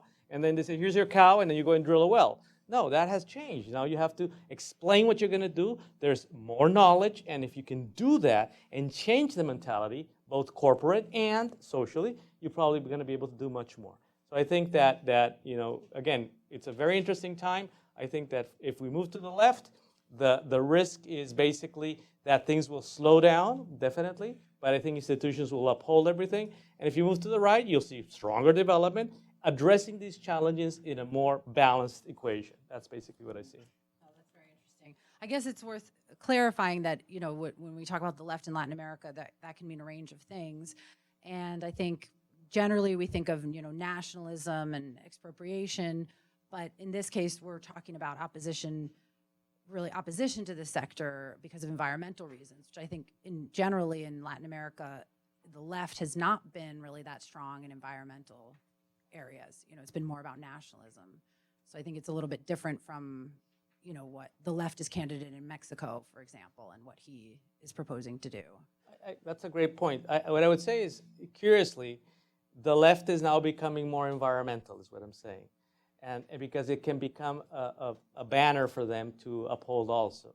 So what we will see, and that we're starting to see that in some of the candidates that are more left, I still think that Colombia generally is more center than anything else. But having said that, I do see that the environmental and social, both issues for the energy and natural resource sector in general, is being much more aggressive in their environmental representation of the impacts, considering climate change, considering the need for cleaner technologies, renewables, et cetera. So I still see that growing, and I think that during the last part of the year, as well as next year before the elections take place, you're going to see that grow more. Very interesting. Well, Risa, I wanted to ask you more about the situation of PDVSA's finances. So, on this Friday, they have a big payment due. And there's speculation about possible default, and next month another payment. So could you tell us more about what is the situation of PDVSA's finances? What do they have the ability to do? And do you think, does it all just come down to Russia bailing them out, or how can they navigate this? So our expectation is that the government, that PDVSA is going to make these payments that are upcoming. Obviously, their cash flow situation is really dire. And what we've seen is basically the government opting for debt service over imports, right? That's why you see all these terrible stories about medicine shortages, lack of toilet paper, et cetera, right? And in this case, as the government has run into more trouble as a result of the sanctions, had really struggled to get new financing because of political dynamics as well, they've just continued with that strategy of dramatically cutting imports. So we now have imports headed to around 9.5 billion this year compared to 14 billion last year and 66 billion in 2012. So it's just been a really precipitous decline. I think PDVSA, it's going to continue to be, it's the one source of dollars that the government has. And so, with these major payments due this year, another 9 billion due next year, I think that kind of continued constraint on its cash flow and that demand from the government is going to persist. So I just see PDVSA having really limited ability to invest in the things that it needs to do.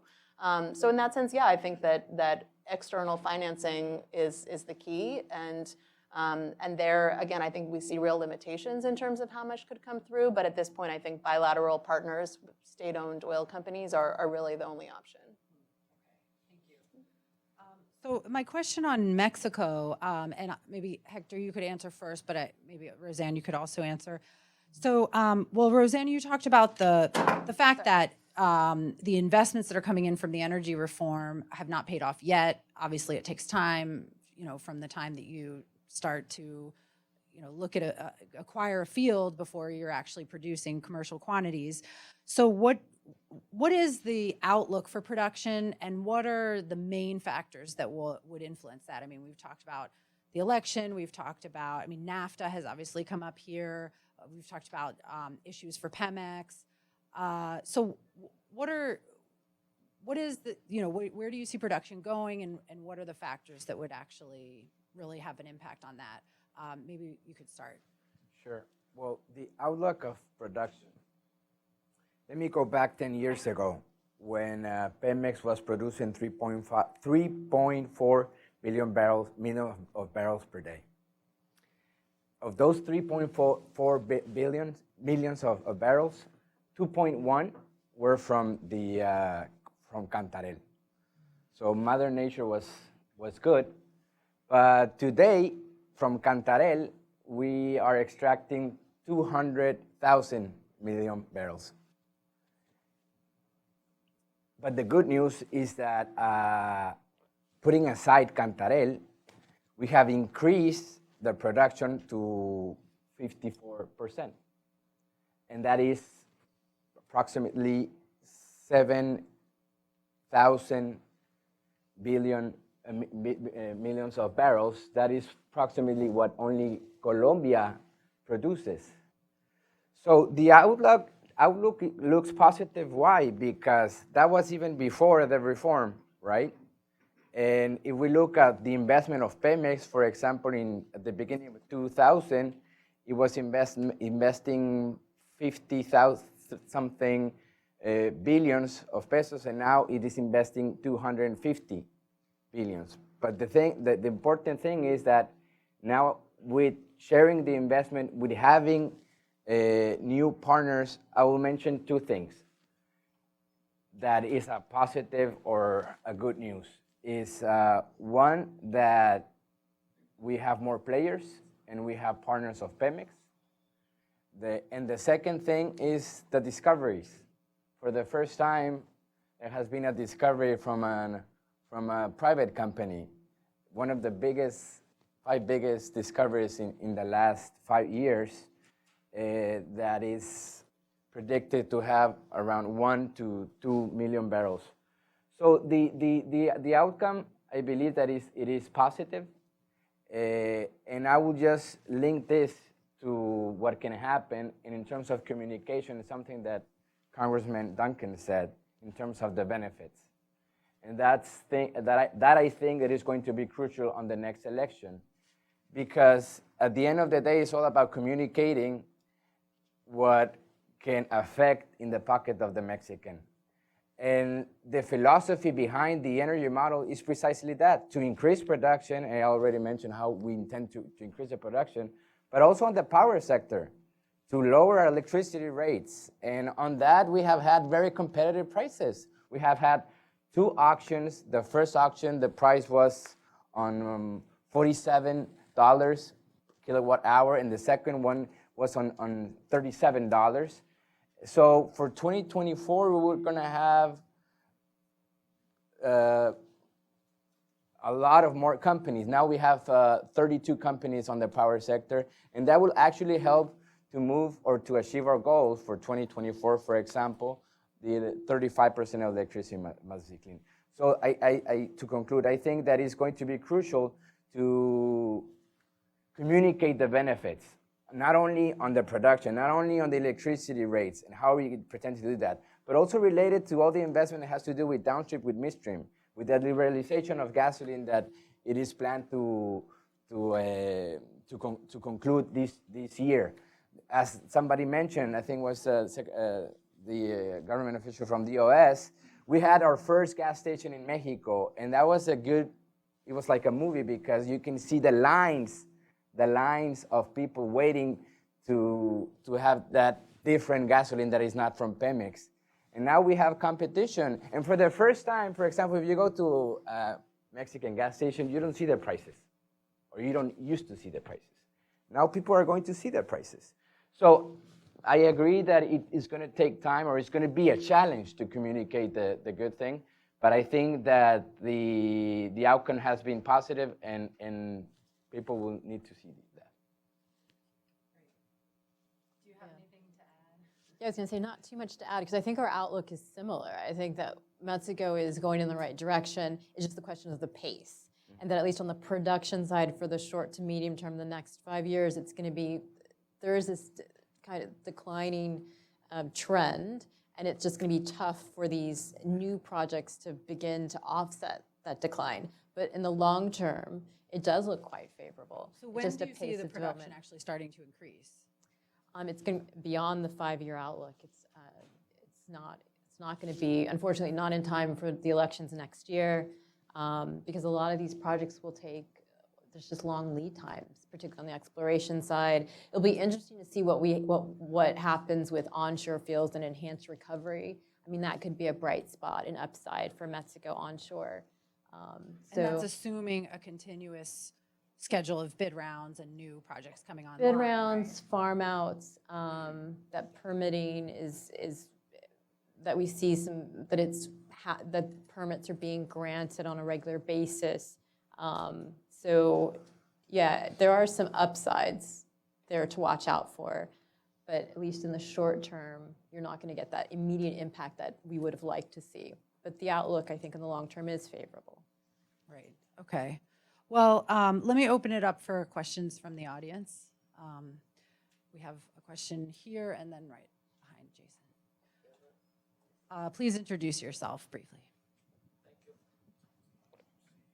I want to congratulate Lisa for her knowledge of Venezuela's PDVSA. But even with all you told us, I think you left out some very important things. I'll go back in history. Well, not that long history, but a few years, 10 years.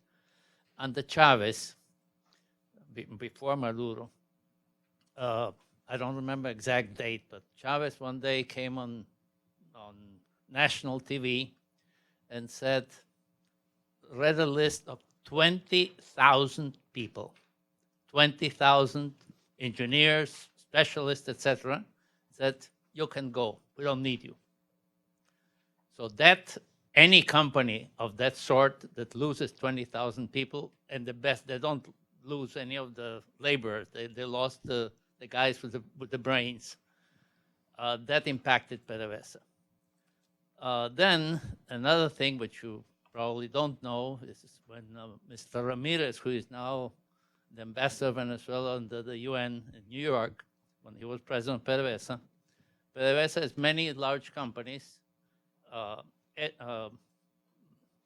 published a monthly, not a magazine, just a little leaflet to know what's going on.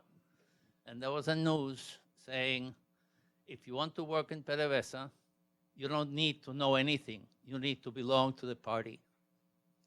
So that has a tremendous impact on what's happening and what's happening with PDVSA, what happened with PDVSA. And finally, you mentioned the heavy crude oil in the Orinoco Belt.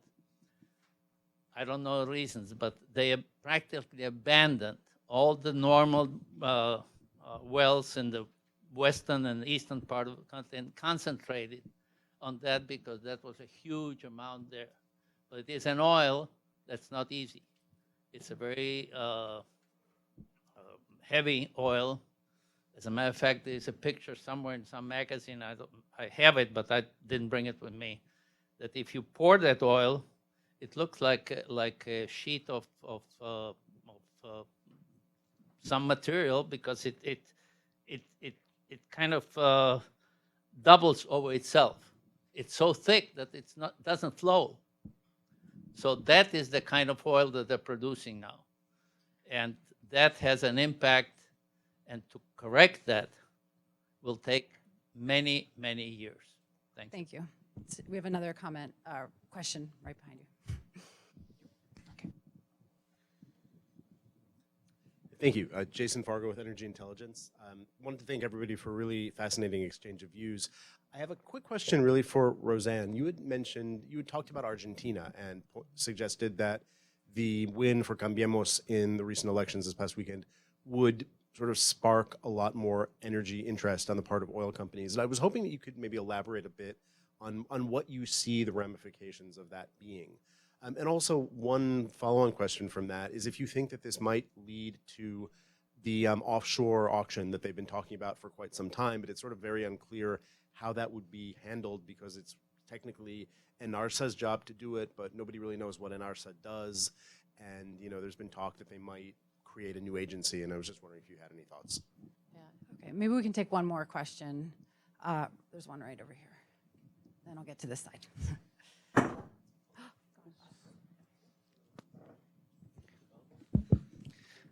Hi, Akito Matsumoto from IMF. I have a question for Hector.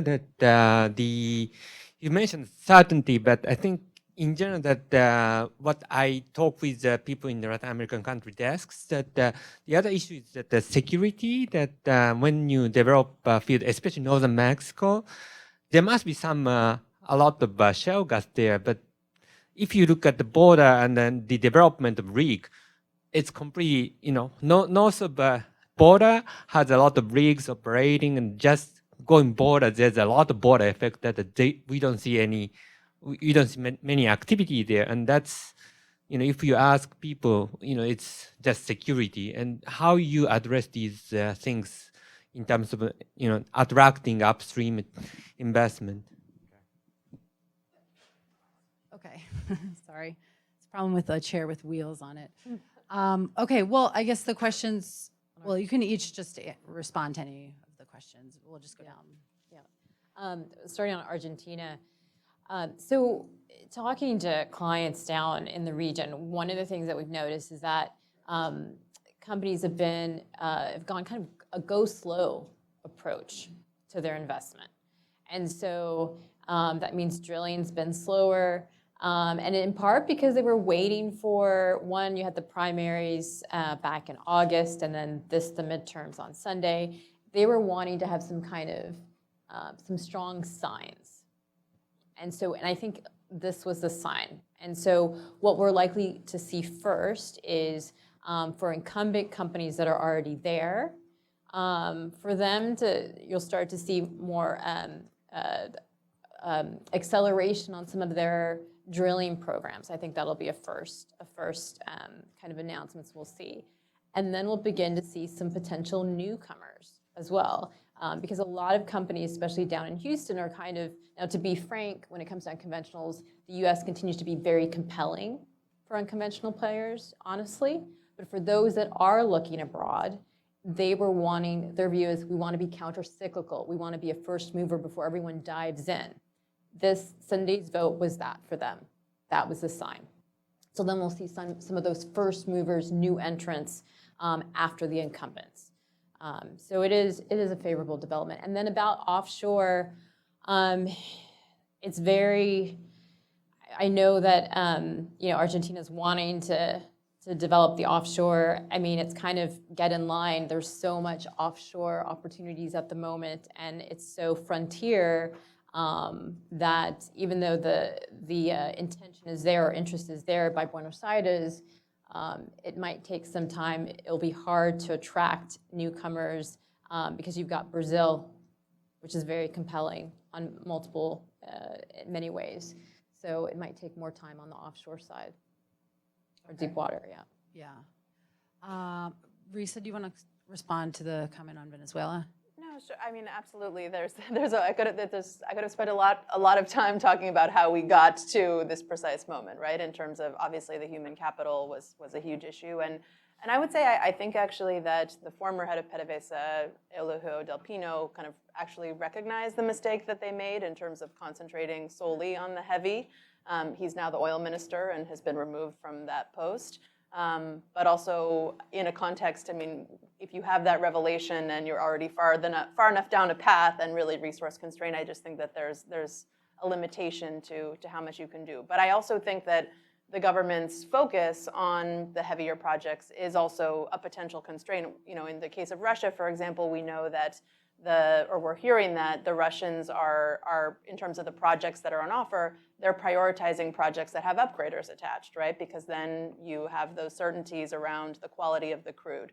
And so obviously that's a challenge in and of itself in terms of trying to get new entrants or increased participation from other foreign players in some of these heavier projects. Thanks. So to your question, how do we address the security problem? The first thing to address the security problem is to agree that there is a security problem. But the problems in Mexico, it depends on the region. And what I can say is by accepting that there is a problem, there is also a strategy by the authorities that manage these security issues. But I would like to echo what Congressman Duncan said this morning related to other countries that have more or difficult problems in terms of violence, and that the companies are already there, the importance of governance. And I will just emphasize that two things, that we are working and they're on the strategy to avoid those security problems, and there is governance that may feasible the projects.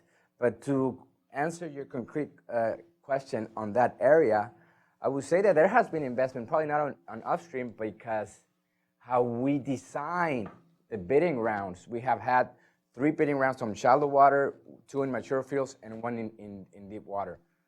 Most of them are not in that area, but there is a great potential on that area. And the great potential, as we know, is that Eagle Ford does not stop at the border. So it continues. So that has to do with unconventionals. And that is part of the planning and the project of Mexico to develop that area. And but going back to investment, there is investment on, for example, on pipelines, right? We are going to double our pipelines infrastructure for 2019. When the administration started, it was in 11,000 kilometers. Now it's in 19,000 kilometers. Okay, thank you. Let me take a couple questions on this side. I'll start over here.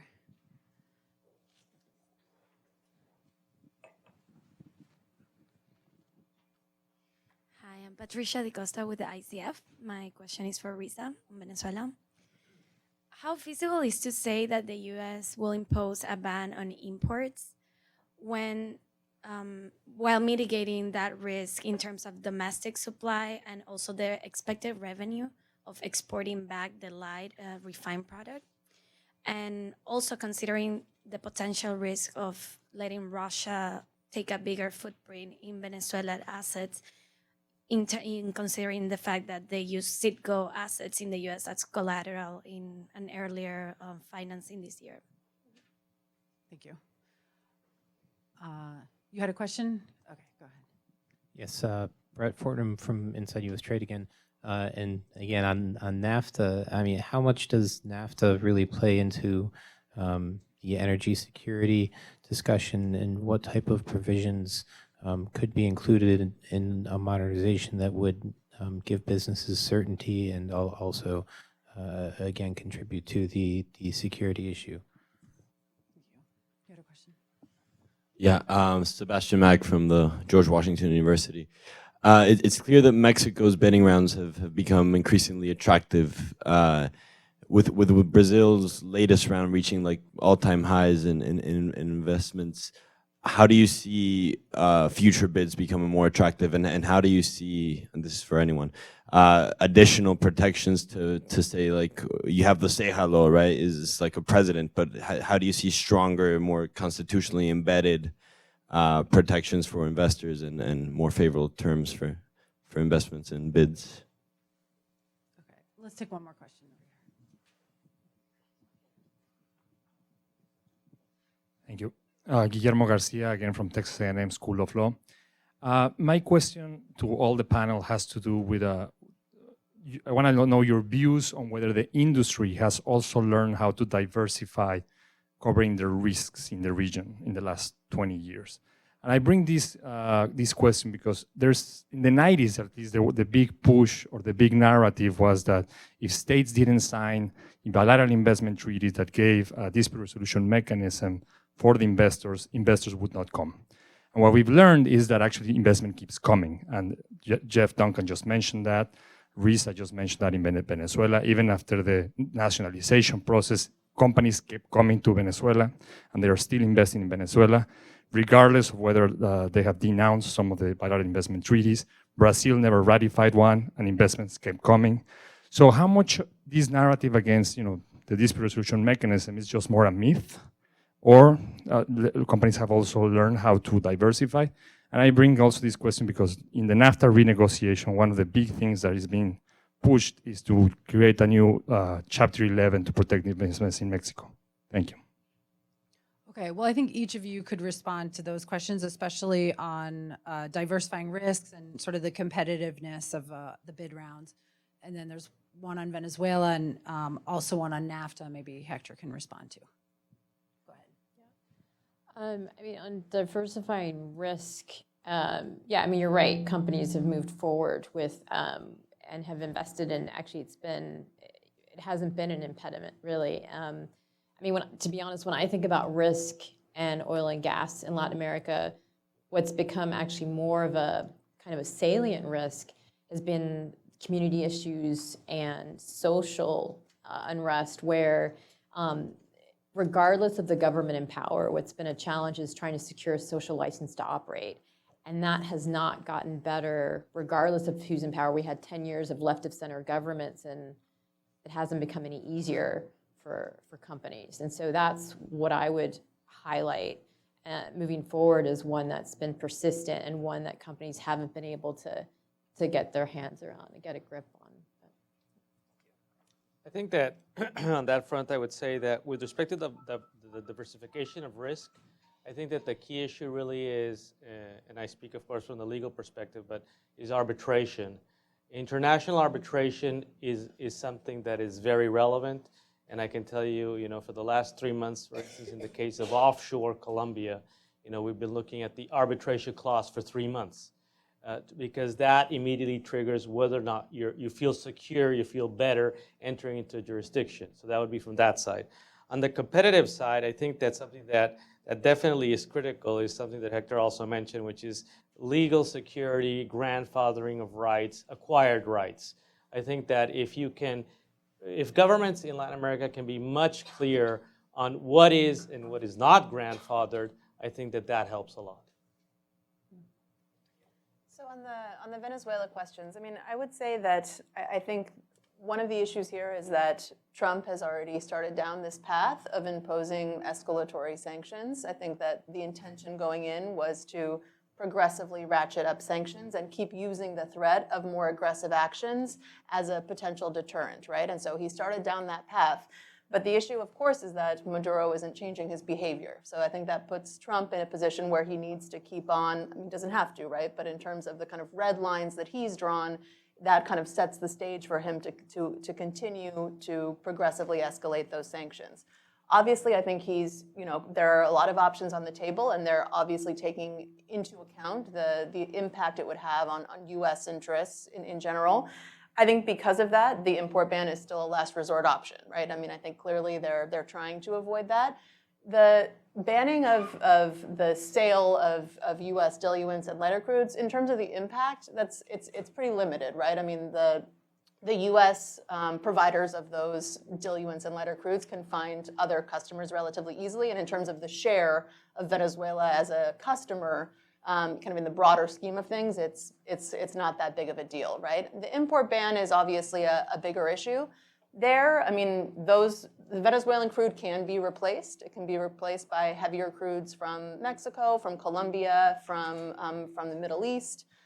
So those refiners are optimized to process Venezuela crude. It's certainly an economic inefficiency for them, but there is a workaround if that ends up occurring. And what we've actually seen over the past few months is some evidence that Gulf Coast refiners are actually already starting to diversify, I think, on the expectation that we might see an escalation of sanctions. So I would say I think that certainly it's not something that's going to be immediate. I think it's a last resort option, but to the extent that Trump has already kind of started down this path, I think it's still very much a possibility, and that we can expect some additional sanctions moving forward. Now, on the NAFTA question, well, we all see great potential on strengthening energy security. And not only because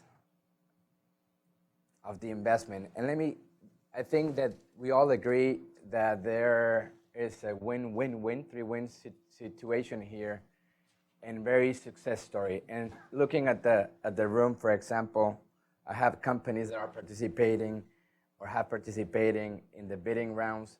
I have like Chevron, Sempra, Yenova, who has been there for decades, Mitsubishi, Hunt, that is working on an interconnection line. So I think that the opportunity, not only because of the investment, but with what we have heard early this morning about the dependency of the trade. We export crude oil, but we also import we're a net importer of refined products. In terms of natural gas, we import 60% of what the U.S. exports. And what we consume in terms of natural gas, we import 80%. In terms of gasoline, we import approximately 60%. So what I can mention about NAFTA is three things. One is that Mexico is committed to continue the dialogue to modernize NAFTA. And I think we all agree with the industry in terms of do no harm. The other thing that I can mention about NAFTA is that despite what happens, it won't affect the implementation of the reform, because as I mentioned, even though 67% of the companies are from North America, actually 33 are from Mexico, and the other ones only 14% are from the US. So despite what happens, Mexico will continue pushing forward the implementation of the reform. Few more minutes to take one more round of questions, if there are any. I have a question. Sure. I have a question, believe it or not, for Hector. The question is, do you see Pemex evolving into undertaking more investments abroad, not only internally, but moving more aggressively in the region? In the region, not only Mexico, you mean? Yeah. Well, I cannot speak on behalf of Pemex. I can just say what the current plan is. And in the two phases of the current plan is precisely to take advantage of this new model and to have partners. So not speaking about the region, but what has happened is that Pemex also competed in one of the rounds and won. And partners, not in round zero, but in the other rounds. And also has partnered with BHP Billiton, with, for the first time, an Egyptian company, Sheridan, and a German company. What I can say is that it is expected to have more farm outs next year, one in deep water and one for the first time in shallow water. I cannot say that they are planning to expand in the region, but I assume that, and I have heard from the CEO of Pemex, that their focus is in Mexico on profitable fields that they know that they're profitable. Thank you. It's interesting that Ecopetrol qualified to compete in the rounds in Mexico. We have a question over here. Yes, Kirk Scher with Clearview Strategy Group. My question is in regard to staying with the offshore theme. The U.S. announced this week plans to offer a large offshore area for auction early next year in the Gulf of Mexico. For everyone, whether it's Argentina, Brazil, Mexico, Colombia, Guyana, does that take the air out of the wind for the wind out of the sails for the whole region post spring 2018, when this huge block, if it does go up, does that take the wind out of the sails for all of the countries in the region? Interesting question. Is there one more question? Chris? Just wait for the mic for a second. Can you wait for the mic for one? The microphone is coming. And please introduce yourself. Chris Kakelvis with Berkeley Research Group. Yeah. You mentioned, I think, $9 billion coming due next year, I believe. But I just wondered if you could say a word or two about the overall composition of Venezuela's foreign debt, and also the composition of the payments coming due. When you think about bailouts and restructuring, sort of who are the parties that are holding the debt and are in that position to be of help or otherwise? Okay, well, let's start with the offshore. I mean, it's interesting because you made the comment about, there's so many offshore opportunities. So, what does the U.S. add to that picture? Yeah, so that's a really interesting development. So I've focused historically more on Latin America, and even before what you just mentioned, it was already a very crowded field. There's the licensing rounds in Brazil, Mexico, Colombia. There's a number of licensing rounds across the board, not to mention divestments, farm outs, et cetera. So it's just going to be extremely competitive. It's a buyer's market. And so, which for the industry is what they want to hear. And that's a message that we actually have increasingly been giving to governments as well. And what's important to note is that they're beginning to ask us because they're seeing the writing on the wall. And so they're beginning to wonder, how do I stack up versus some of my peers in the region? So again, these are these underlying drivers and pressures that would suggest improving fiscal terms, streamlining on the regulatory side, because if countries want to compete in this type of environment, they will have to make those adjustments to stand out. Do you want to add anything? I mean, I absolutely agree with you. I mean, I think that the name of the game for governments is being aggressive. If you're not aggressive, you lose out on the opportunity. Definitely, you're right on spot, and I think that something that I think will happen in these rounds throughout Latin America for the next couple of months, that where we're going to see rounds, is that you'll see less participation. Less aggressive participation on the side of the producers, interested contractors, simply because there's so much out there that I can choose, and cherry picking is always fun. Risa. So on the Venezuela question, I would say that in terms of the upcoming maturities and really over the past couple of years, the bulk of the payments have been concentrated in PDVSA. And what we see next year is a shift towards the sovereign. So the big payments due next year are sovereign. So that's a kind of shift just in terms of, from a bondholder perspective, how easy is it to go after assets in the event of a default. The $9 billion that I mentioned for next year is just bonds. So that's between the sovereign, PDVSA, and then the Caracas electricity company, Elecar. So that's $9 billion. That's a little bit less than what we've seen over the past few years when you had really 10 to 11 billion a year. So it's a little bit less, but still significant. In terms of the overall debt, I mean, the estimates we have, there's obviously a fair amount of opacity, but that it's around 160 billion, and that's a combination of a bulk of which is bonds. But then you add to that the bilateral debt. As I mentioned, there's still about 25 billion that's outstanding to China, and between 8 and 9 billion that's outstanding to Russia. Then you have the multilateral debt, some local debt, and commercial debt. And that's actually around 30 billion, and that's money that the government owes to all sorts of providers, to the oil service companies, to the airlines. It's even foreign exchange arrears that they didn't allocate under a previous system. So pretty complex. And to your point about restructuring or bailouts, I mean, I think that's one of the big challenges when we think about this. Oh, and I didn't mention the expropriations, right, and those debts as well.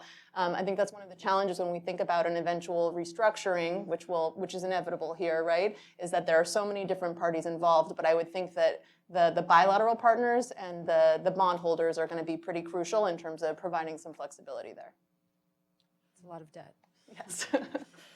Hector, do you want to comment on the sort of competitiveness for offshore?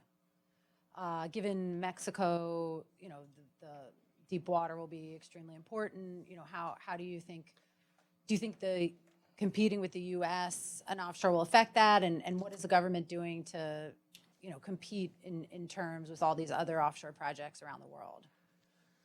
Well, I can speak of what Mexico's concern is in terms of attracting, and is to have, for the first time, a transparent model. And in order to, because in terms of the geological opportunities are there, but in order to continue to be competitive is precisely to listen to the industry, something that the Secretary of Energy has been pushing forward a lot, and to actually evolve and progress on the bidding rounds. If we ask the companies here, we have been making changes, not only in terms of the contract, but only in terms of being more transparent. For the first time, you can see live the transmission of the CNH bidding rounds, but also in terms of how the consortium can be conformed, how do they pre-qualify, how also,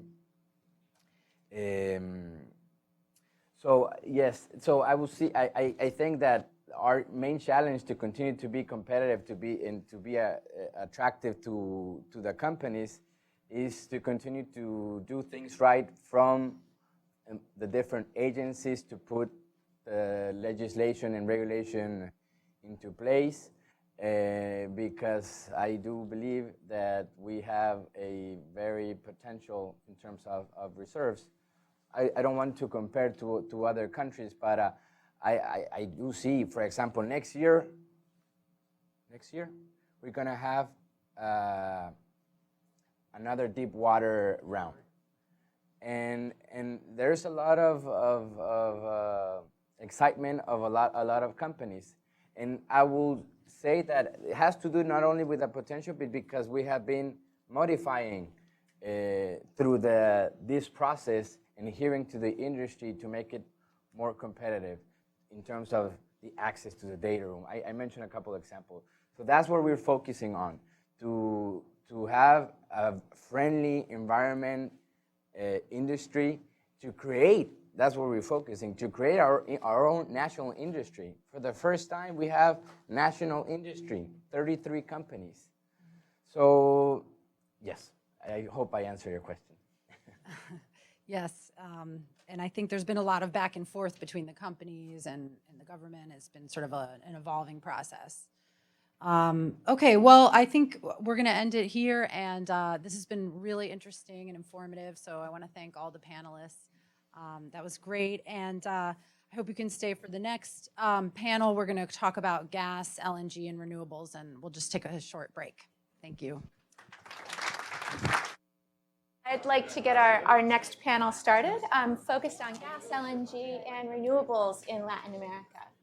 I'm Samantha Gross. I'm a fellow in the Foreign Policy Program at Brookings. I focus on energy and climate issues. And we have our distinguished panel here. Next to me is Tomás González. He's the IMF representative from Colombia, and he also used to be the Minister of Mines and Energy in Colombia, so the perfect guest from there. We also have Adam Borison. He's a managing director at Berkeley Research Group, one of the sponsors of the conference. Thank you. We will have joining us soon Ariel Yepes, who is held up right now, but he will join, and so he's in that empty chair down there. So we look forward to seeing him in a few minutes. But I'd like to start with Tomás. We'll spend about 10 minutes, similar to the format before, hearing from each of our panelists.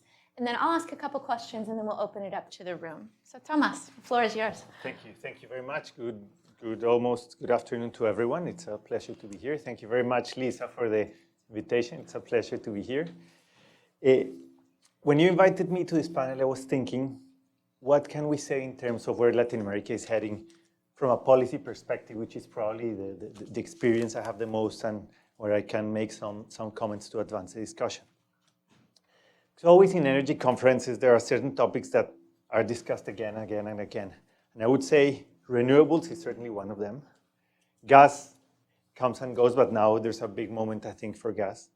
Integration, it's another topic. And one that gets less discussed, but it's nonetheless very important, is energy access. If you look at the numbers, Latin America and the Caribbean is 625, 630 million people. 5% still don't have access to electricity. That's roughly the size of Peru, if you think about it. So that's a big problem that rarely gets discussed, and I think we should focus on it. But when we look at these areas, we see there's a lot that can be done. In terms of gas, Latin America has been very dynamic, has been growing in terms of demand. Probably it's the biggest consumer of US gas exports, and it's been very dynamic. And probably when you look at the future, you'll see that the region will keep on growing. Growth should be robust, despite of the cycle should be robust. A lot of people should be lifted out of poverty, and this will ensure there's going to be sufficient demand and increasing demand. The question is it really going to be met with exports? What are the type of projects that will take place in Latin America? When it comes to integration, it's a similar discussion. There's lots of things we can do in terms of electricity, in terms of natural gas, in terms of trade. There are so many things we can do, yet I don't think we've moved forward sufficiently. And the same thing can be said of renewables. In the case of Colombia, which is the one I know the most, the potential is huge, especially for wind. And the same can be said of many other countries. But then the projects don't seem to advance at the speed and at the pace we would like them to advance. So the question is why is that the case? And again, thinking from a policy perspective, I think we need to think the sector in terms of projects. If projects get done, the sector gets moving, gets developed, and things move forward. And in terms of projects, you need to recognize that this is like a sort of three-legged animal. It's probably like a kangaroo that has 2 legs and a tail to move. And you need the 3 things there to move. So energy projects are like kangaroos in a way. And these legs are, the first one, projects need to have a solid business case. So you have to have a positive NPV. It needs to have a sound business case. Second, the regulation must be there.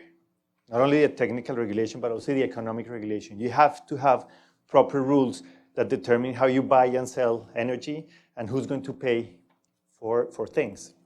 And thirdly, it's policy. And when it comes to policy, I'm thinking more of the political side of policy, of making sure whatever project moves forward is consistent with the beliefs of the current government and the current administration. Latin America has a very bad record in terms of political instability. Governments come and go, and many times when governments change, the approach and the openness to markets, to projects changes dramatically. So when these 3 things are there, then the kangaroo will be able to move, to jump, and to move forward. And we fail to recognize many times that the 3 things must be in place. Sometimes we get carried out by a very good business opportunity, and we fail to recognize the 2 other things are not working well. And let me give you a couple of concrete, you'll tell me when the time is up, please. So let me give you a couple of concrete examples to illustrate what I'm trying to say. The connection between Colombia and Panama. That's an electricity connection that was a project that came about because Panama was generating electricity with fuel, so it was very expensive. Colombia has mainly a hydroelectric matrix. Hello, Ariel. A hydroelectric matrix. And there seemed to make sense. There was a 500-kilometer line where Colombia would sell cheap electricity to Panama. It would increase reliability. It was energy coming from water, so it was clean energy. It made sense. The presidents got interested. They started pushing. And really, we advanced. Regulation was able to be harmonized between Panama and Colombia, and Panama and the rest of Central America, really, but regulation was able to be harmonized. And we were almost ready. And one day before the auction took place, where the companies were going to bid for capacity in the line, that's the way it was going to be carried out, the project. One day before, the plug was pulled. And of course, there were some institutional issues there, but at the end of the day, the generators who were the Colombian generators who were the ones who were going to buy capacity on the line didn't see or weren't sure the demand was going to be there. They felt the risk was greater and that the mechanisms that were in place were not sufficient to mitigate this risk, a topic you're an expert in. And they were right. Panamanians turned to gas. They are generating at a much lower rates now. The price difference has shrunk and in many cases has become non-existent. So the line, the transmission line, would have been a problem. And now, interestingly, there was, a couple of months ago, there was a big problem with the Panamanian grid that made blackouts in over 90% of the country.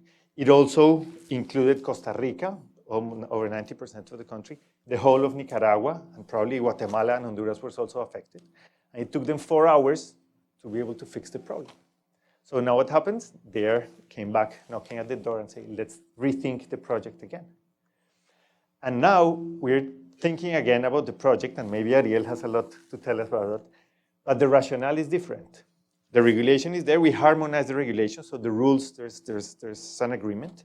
The presidents on both sides, I must say, because Panamanians have felt the pain of power cuts, the political pain of power cuts. Colombia had a very tough time during the last El Niño, 2015, 2016, where we had to buy a lot of electricity from Ecuador. We couldn't buy electricity from Central America because there wasn't a line there. So the issue of reliability is there, and the rationale has to be reliability. And maybe if the case is made that everyone, all the electricity demand must pay for the line because what they're buying in the end is reliability, then probably the 3 elements will be there and the kangaroo will be able to jump and the line will be built. 2 quick additional examples. Another has to do with LNG. The case of Colombia, which is the one I know the best. There was talk about building 2 LNG plants. We finally built one in the Caribbean a year from now. In December, it's going to be 1 year since it started operation. And the problem was, who's going to pay for the LNG plant? Colombia's electricity is produced around, in normal times, 80% is hydroelectricity. But when you have El Nino, thermal demand and demand for gas shoots up. It doubles or triples in a very short span of time. The problem is that you don't know when the El Nino will strike, you don't know how long it's going to last, and you don't know how intense it's going to be. So it's hard to have contracts when you have that kind of uncertainty. And what we found was that the electricity generators in the Caribbean coast could be or would be capable of paying for an LNG plant. Because given the configuration of Colombia's grid, they are required almost every single day. So the money they get from the reliability charge, which is the part of the bill you pay to ensure reliability of the system, was sufficient to pay for this plant, and the plant got built. There was no policy problem there, the business case was solid, and the regulation was adjusted. But now we're thinking about building a power plant, an LNG regasification plant in the Pacific. And we're stuck with a big problem. Who's going to pay for the plant? We don't have the same issue, the same context as in the Caribbean. There's not sufficient regular demand from thermal generators in the Pacific. So who's going to pay for the plant? And the discussion is going on, and if we don't find a sound regulatory case, or if we cannot make a case that all of the demand will benefit from having this plant, it will probably not get built. And we have to recognize that, because that's going to be probably the biggest impediment. And finally, when it comes to policy, I would probably think one of the best examples right now in the region has to be with shales and unconventional hydrocarbons. My feeling is that many countries know they need it. It's the way to get hold of reserves. We need all the wealth in the subsurface to pay to reduce poverty in the surface, and we will need those resources. But governments are hesitant because there's a lot of environmental discussions, social discussions. There are a lot of demons that have been planted in the public discussion that haven't been easy to discuss. And we need to do it, but in terms of policy, there's some hesitation there in terms of licensing the project. So these three things are absolutely fundamental. In moving forward, we need to ensure we can have the three things together so the animal moves. And there's two ways I think we can go forward in terms of this. The first, you can follow a top-down approach. So the presidents get together, they say this is a great thing and let's move forward. And if the other two, if the policy and the politics are fine, are there, but the other two are there as well, then you will get a very quick movement like what happened with the Panamanian project and Colombia-Panama connection. But if that's not the case, if the other two are missing, the project will not get moving or will get entangled and face lots of problems. One example is the Venezuelan government, when I was working in the ministry, once said they wanted to build a gas pipe to take gas from Venezuela to Costa Rica and Panama, Costa Rica and Central America, and going through Colombia. So we met. The president was very happy, and they instructed his government. Of course, our president said, go and meet with them. And we made the numbers, and it didn't make any business sense. So the Venezuelan said, you're not understanding. This is a strategic program. So that's where I learned that when you say something strategically, usually it means that it doesn't have a good NPV. But that's the case. They wanted to make a gas pipe, and they were very worried on how are we going to... resilience instead of that. So that's an example of it's not just getting a top-down approach. Or biofuels in Colombia. We have a certain percentage of a mix that is required in our fuels, but the prices are not market prices. The prices don't reflect opportunity costs. So it's very hard to really ensure the sustainability of our biofuels production when you don't have market prices and when you don't have the elements of the business case properly flowing. And the other approach is a bottoms-up approach, where you have to make sure the business case is there, the regulation is there. And in the end, probably what you have to do, or what countries have to do, is ensure the benefits are quantified, so you know how big the benefit is, and that you can provide politicians with a menu of options. This can be done in this way, and in this way, and this other way. And in my experience, I think when the benefits are high, almost any benefit can be adopted by any ideology. So if the benefit is large enough, it can be a reduction of poverty, or it can be an increase in competitiveness, or it can be independence from the empire, or it can be however you want to call it, but almost any benefit can be, if it's good enough, can be adapted by any ideology. Yesterday, I saw that Einstein wrote a note, maybe a lot of you saw this in the news, wrote a note to a postal worker in Japan when he knew of his Nobel Prize. And he wrote in the note, when there's a will, there's a way. And yesterday it was auctioned like for $150,000 or whatever that note. And I'm thinking that in terms of the bottom-down approach, probably it's the other way around. When there's a way, you can almost certainly find a will. So I will stop there. Thank you. Thank you so much. I think I'm going to pass it on and also introduce Ariel Yepes, who has joined us. Thanks so much. He's the He's the Energy Division Chief at the Inter-American Development Bank. And I think in our logical order of events, you're probably the next logical speaker. Okay, thanks. Well, I will talk a little bit, what we have been doing at the Inter-American Development Bank on integration, renewable energy, and evaluating the benefits of implementing those kind of projects. In fact, we are about to release a study that was prepared by the Energy Division together with the Climate Change Division at the Inter-American Development Bank of the potential for renewable energy in Latin America and the Caribbean. And the interesting fact about this report is that we started thinking only about the potential for introducing renewable energy and non-traditional renewable energy such as wind generation and solar generation, and to try to find how far the region can go generating electricity from those sources. That was the original aim of this study, and that started about a year ago. Then, when we started getting the numbers, the simulations, the analysis, and feedback from different countries, what we realized was that what was key in order to really move forward the generation with those sources was regional integration. And the analysis that we did included also the potential for regional integration across the whole region, from Mexico up to La Patagonia in Argentina. So the result of that analysis was, if we have a business as usual model, where we take into account what the governments are letting us know about the way they will generate electricity in the years to come, we will have a total cost for generation. And if we compare that with the possibility of having a regional integration, allowing the possibility of having these interconnections across the different countries and taking advantages of the complementarities from the different sources and from the different places where we are generating electricity, either in Colombia, either in Ecuador, either in Panama, the results of this analysis were really shocking.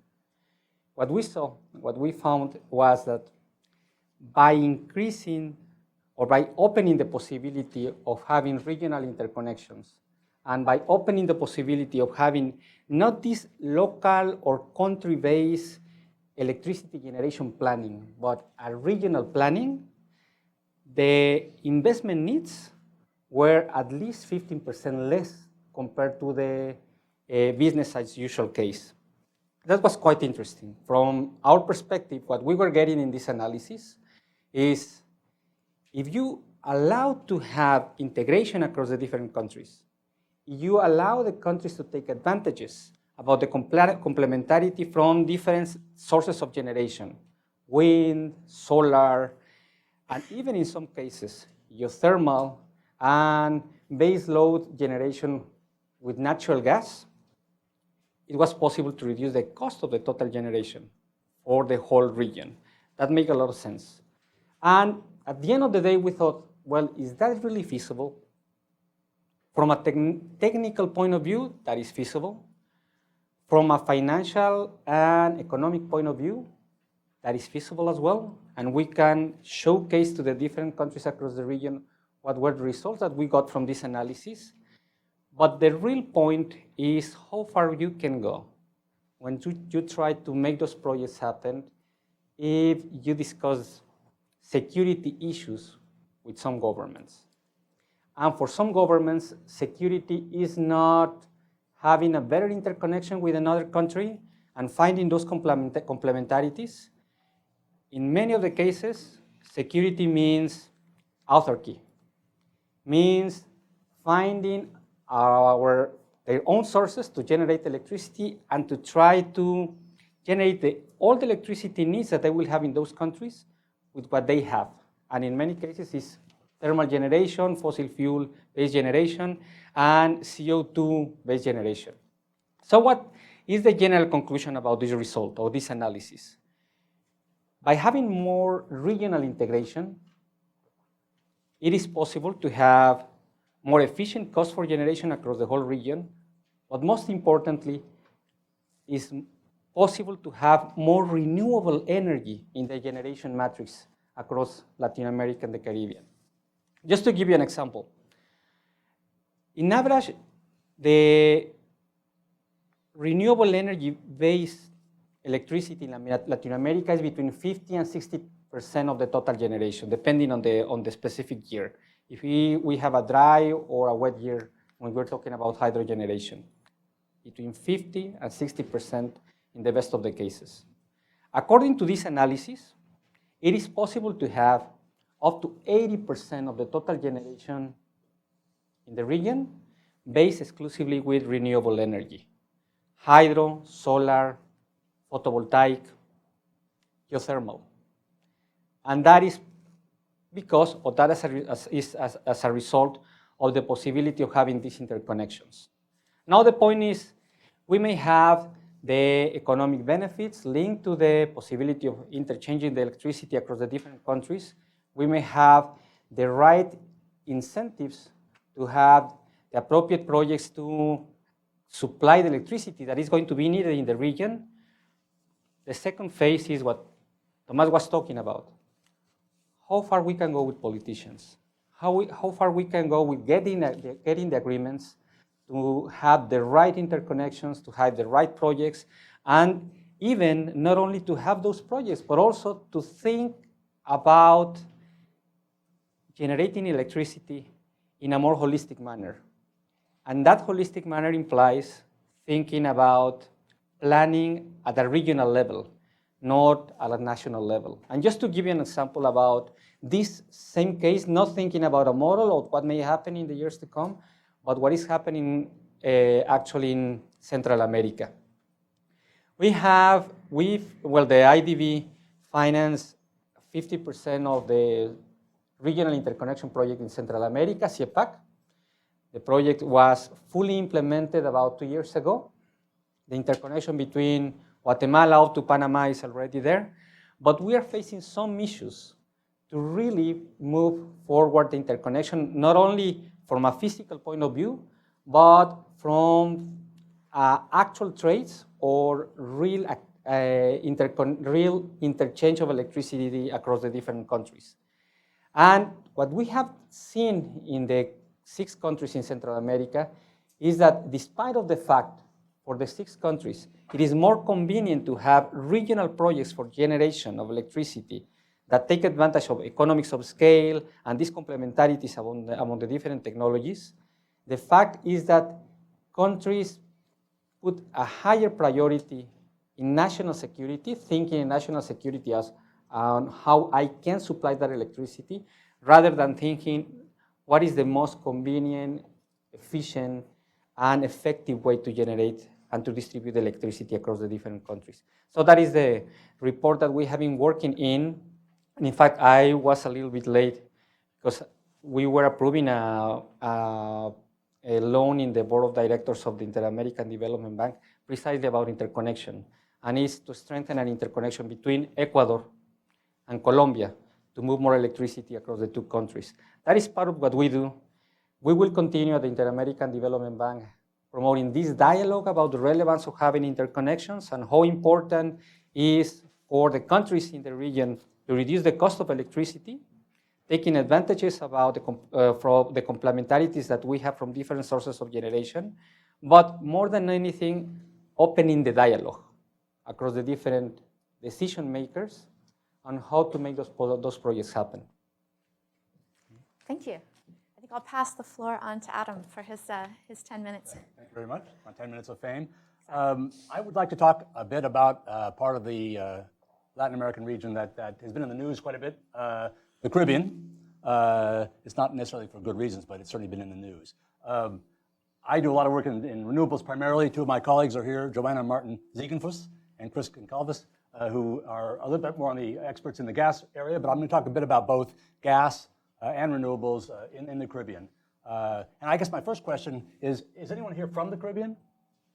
There's a couple of people. Okay. So if I say anything incorrect, you can definitely correct me. So, yeah, good. So I do a fair amount of work. I do a fair amount of work in Haiti and Jamaica and other parts of the Caribbean. But obviously, it's a diverse area, and that's a bit about what I'll talk about. I'm going to just give a little bit of background on the region for those of you that don't know it intimately. Talk a bit about the status of both gas and renewables there. Again, just some facts. And then I thought I would conclude a bit with what's the bottom line, what are the insights that one might draw about the potential for gas and renewables in that region.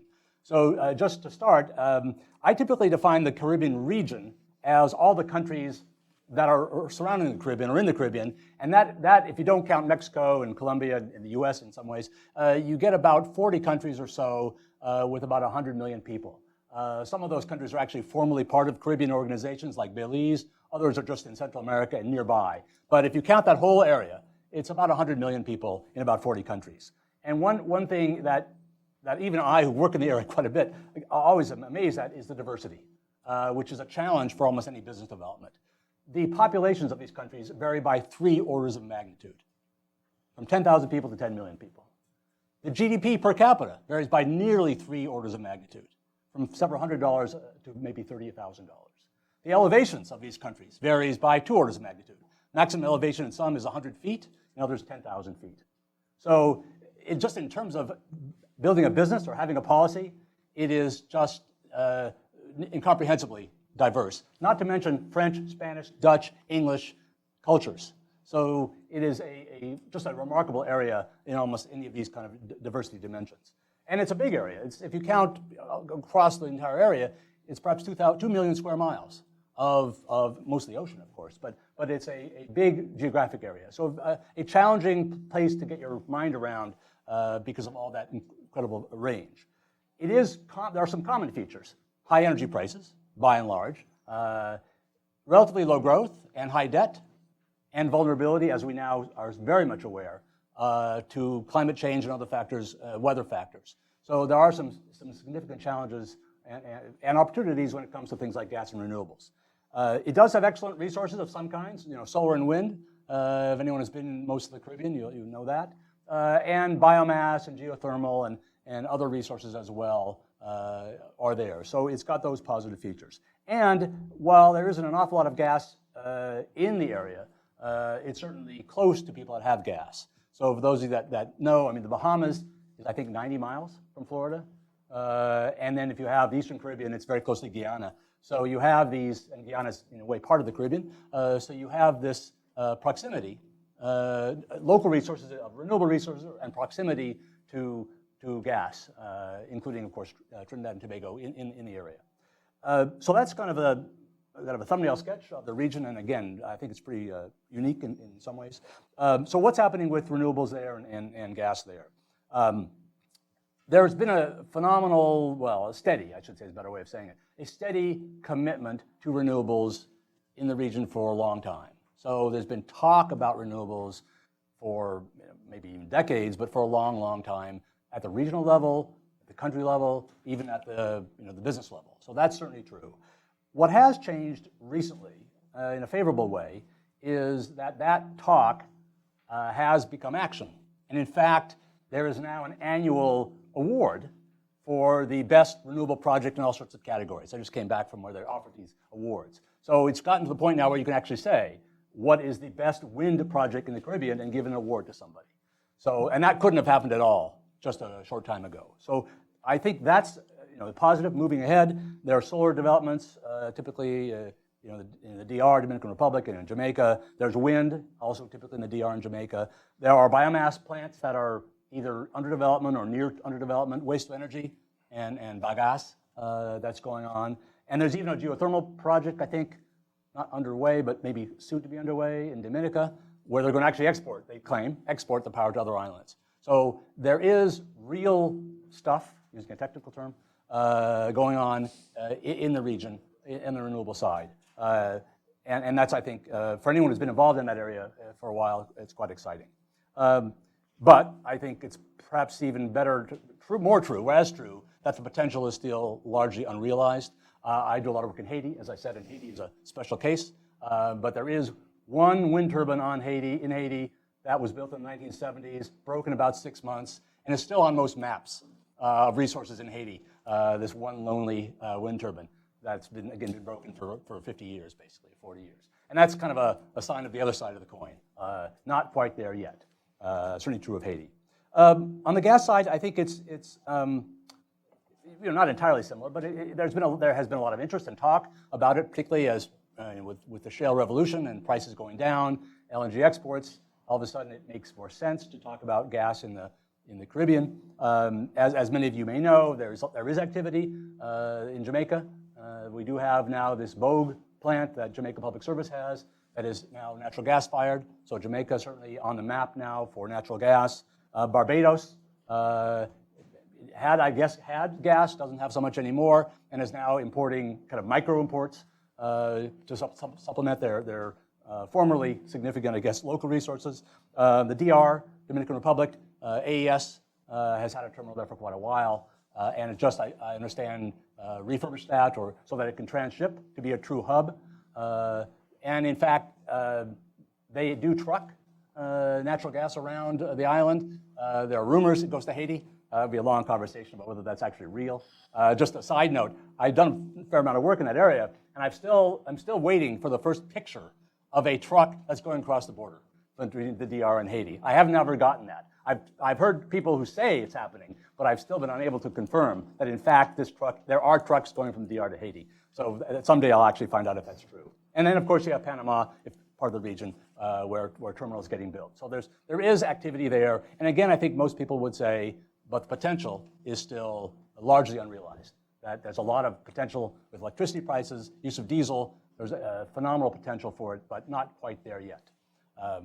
Quick status report. So let me just kind of come to kind of a bottom line to the extent you can. On LNG, I think the kind of obvious thing is there's clearly a role here. The energy guy from CARICOM, the regional entity, said, quote unquote, I took this quote from him, any significant penetration of renewables will require gas.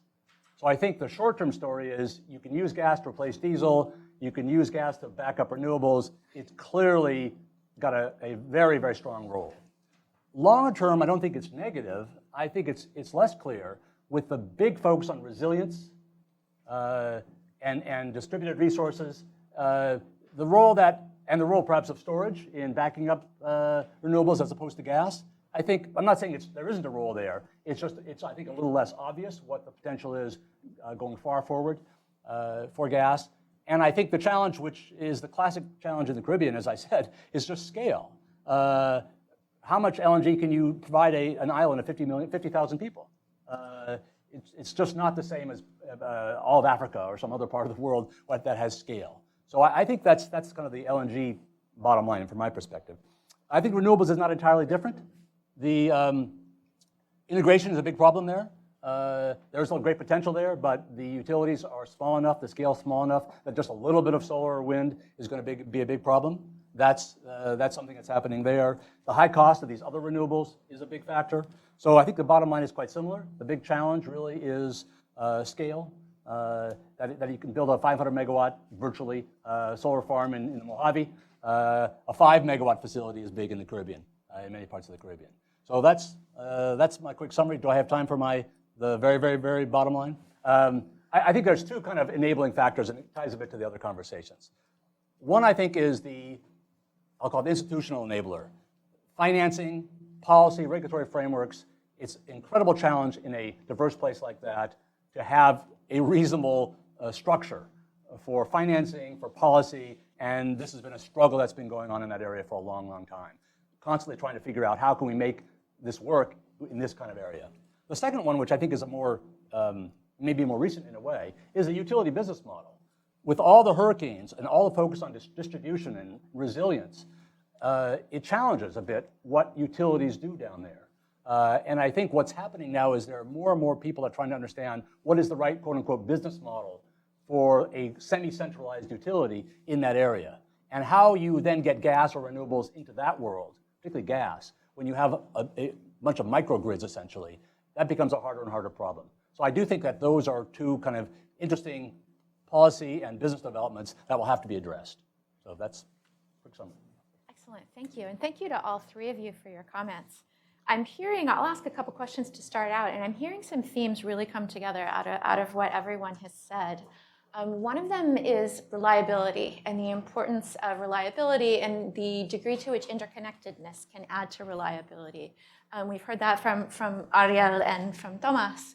And then from Adam, we've heard more the challenge of an inability to be interconnected and the challenge of dealing with a very small scale. So it's interesting to hear how all these different pieces fit together. So I'd like to ask a few questions down the line, and then we'll open it up. I'll start with you, and that's with such a weather-dependent system that you have in Colombia and other parts of South America, are policies and politics, for that matter, sufficient to ensure reliability in such a system? And what are the best or most efficient policies to make that happen in a system that's so dependent on acts of God, basically? Well, that has been at the core of Colombia's discussion on the electricity system. And the way you have to deal with that is to have a larger system. Because you know that in normal times, up to 80% of electricity will be generated by water. But when El Niño strikes, that can go as low as 55 or even 50%. So the energy has to be there, the electricity has to be there, and you have to rely on natural gas or other sources. We're increasingly getting into other renewables, but in the end, you have to understand that these renewable systems are intermittent, and that you have to make sure there's a source there. And your regulation, and that's very important, your regulation has to ensure there are mechanisms there so that the electricity needed when there's no rain can appear. And this involves having the right mechanisms to expand supply, but also to have the mechanisms to deal with imports, the mechanisms to have interconnections, and be able to sell and buy from other countries. So it's not just infrastructure, which is something that worries me. We tend to think a lot in terms of infrastructure, and we forget that regulation, the three legs, we forget that regulation is essential for the solutions too. Of the three legs of your your electricity supply kangaroo, which do you feel like is the weakest? What is the biggest challenge? In Latin America in general, Colombia maybe specifically. I would say it depends on the project you're talking about. In unconventionals, I think it's more policy. The problem is more policy right now. In terms of renewables, probably it has to do with regulation. And some countries have taken the path of saying, we want some targets and we'll do auctions for specific technologies, and that's the way we want to do it. Other countries like Colombia have said, no, we'll let the market talk and we'll let the renewables or unconventional renewables enter the system in their own merits. I think that's the right approach. So it's more the regulation there that restricts things. And some other projects are just, they don't make business sense. So, but they make sense for politicians, but not in a real sense for. That's a difficult one to fix. Adam, I'd like to turn to you after your comments. And something that I really grabbed onto in what you were saying was the very high price of electricity in the Caribbean, which is challenging for businesses there. But on the other hand, it leaves a lot of space below which you can do various kinds of projects. And I'd like for you to talk about that and talk about perhaps some new technologies, maybe with respect to storage or distributed generation, that could perhaps make sense more in the Caribbean than they do other places because of that sort of high comparative price. It's always compared to what? Right. I think it's a great point. And I think most people who come to the Caribbean and have failed in their developments begin by saying, well, when electricity is 40 cents a kilowatt hour, I shouldn't have a problem making money here, right? And again, maybe the scale, I think the scale is a big part of it. The regulatory environment, it isn't easy. But there have been some success stories. I do think there are technologies that are uniquely appropriate for places like the Caribbean. And I do think storage is one of those. I think that's one of the interesting developments, particularly for the gas business. But I do think the Caribbean may be one of those places, and I've mentioned this to one of my colleagues before we were talking here, where the optimal combination is solar and storage. That if you're in an island of 50,000 people, that it gets sun all the time, and you don't have any utility already there, really, of much capability, that this may be, unlike other places where it makes sense to build a large infrastructure around gas, for example, that if storage gets a bit better, that may be the way you solve that problem. Now, that may not be true in the DR or other places that have a big population, but for a lot of these islands, I think that, in fact, may be where things go, and that's what's happening now. It's still, though, if anyone has done economic analysis as I have, there's a big difference between the cost per kilowatt hour for a big utility scale solar development and what it actually costs to put solar on the roof of a bottling plant. And right now, frankly, it's still a close call, which is interesting. So maybe you get it for 25 cents a kilowatt hour. But if it's intermittent and maybe it's a little tough to get the fuel in for your diesel or your LNG, and it's not quite as obvious. So I guess the news is, yes, I think there is a emerging world where those high prices are allowing things to happen, and in many ways people are waiting for what's called appropriate technology for that kind of scale. That's really helpful. I think many of us hear 40 cents a kilowatt hour and say, you could do anything, but it's really helpful to hear that broken down in that way. Ariel, I'll turn to you. You've talked at length about the extreme benefits of interconnection and how much cheaper and more reliable that could make the South American energy system. But I didn't hear much, and I'd like to hear more about, are there institutions to support this, to support the kind of things that would need to happen between and among countries to make such an interconnected grid happen? Can you talk about the level of support that's there and what you might need in order to see that become reality? No, in fact, what we see, it depends a lot on the region, to tell you the truth. No, and in fact, what we have been doing at the Inter-American Development Bank is to try to enable dialogue for interconnections across all Latin America with different regions. One is CIEPAC, as I was telling you. The other one is what we call the project CINEA, which is the interconnection among all the Andean countries. Another one is interconnecting Guyana, Suriname, and French Guyana with the north of Brazil. And of course, the interconnection between Colombia and Panama. And what we see all the time is that you may identify the benefits, you may identify what are the conveniences of having more interconnections across the different countries. But as I said before, dialogue is key. And having the will from the politicians to make projects happen is key as well. In some cases, what we have seen is that having other institutions, agencies, or even groups, or even the private sector in some cases, that is the case of Central America, and Central America and the Caribbean as well, where you have a big push to try to reduce the cost of electricity. And that you know that in order to reduce the cost of electricity, it's important, and it's key to have different sources of generation from different countries where you know the electricity is cheaper, and that to some extent put a little bit of pressure on the politicians to finding ways to interconnect countries and to bring electricity from other places. That's something that we haven't seen in Central America, just to give you an example.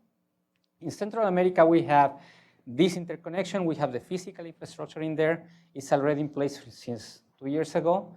But what we haven't seen yet is a big drop in prices in electricity. Even though we are fully aware, for instance, that electricity in Mexico is half the price of the electricity that you can get in Guatemala or exporting from Guatemala to the rest of the countries in Central America. And we have a big question. The question is, do we support an interconnection not between Mexico and Guatemala, but between Mexico and the rest of the countries, between Mexico and CIEPAC?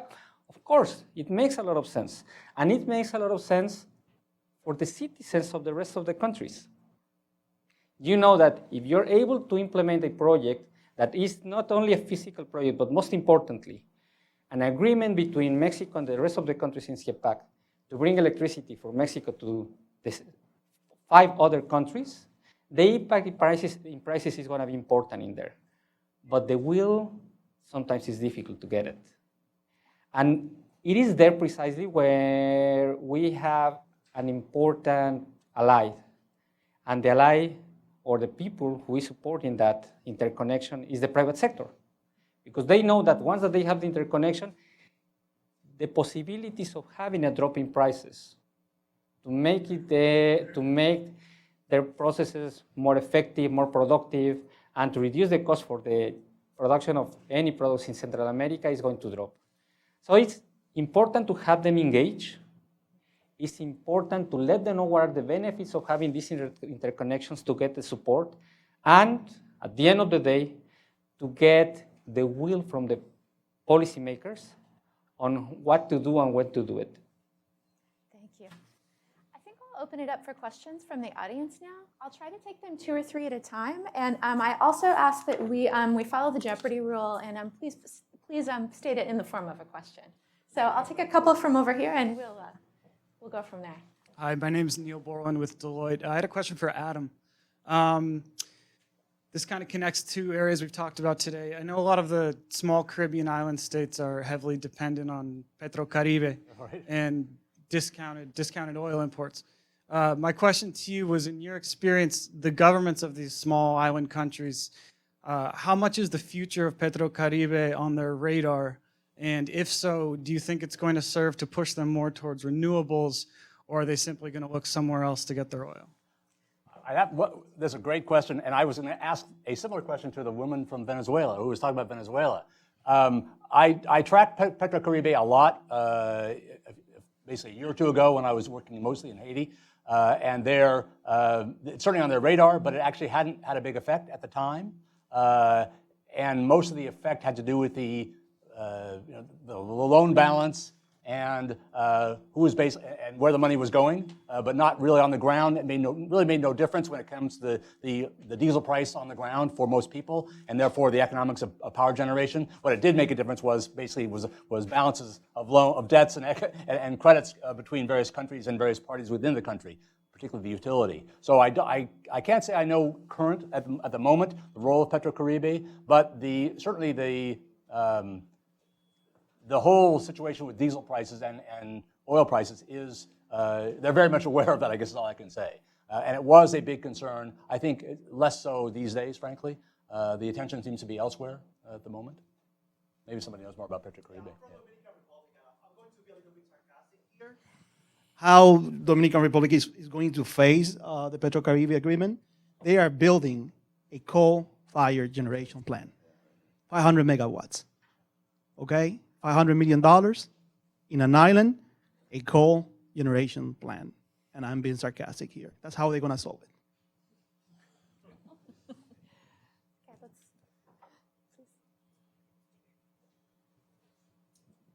Hello, I'm Andrea Murta from Jota News from Brazil. So I'm forced to ask you a question about Brazil. I don't know if you're following the efforts of the government to try to privatize Eletrobras, the power generation company, and all the transmission lines in Brazil. If you are, I'd like to see your opinion on how you're seeing those efforts. They may or may not come to fruition, but there's a risk of electricity prices going up and et cetera. And just to throw a bit of news, I just heard that the Brazilian president has just been committed into a surgery center, so that throws a little bit more into the uncertainties of the situation. Thank you.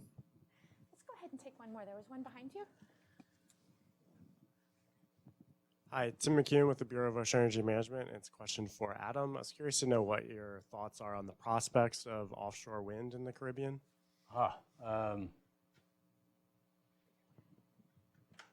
Well, I would say I have not heard anyone even proposing that. So I don't know if that's my lack of knowledge. But every development that I've seen there, heard about there, including the most recent one that just got this award, were all onshore.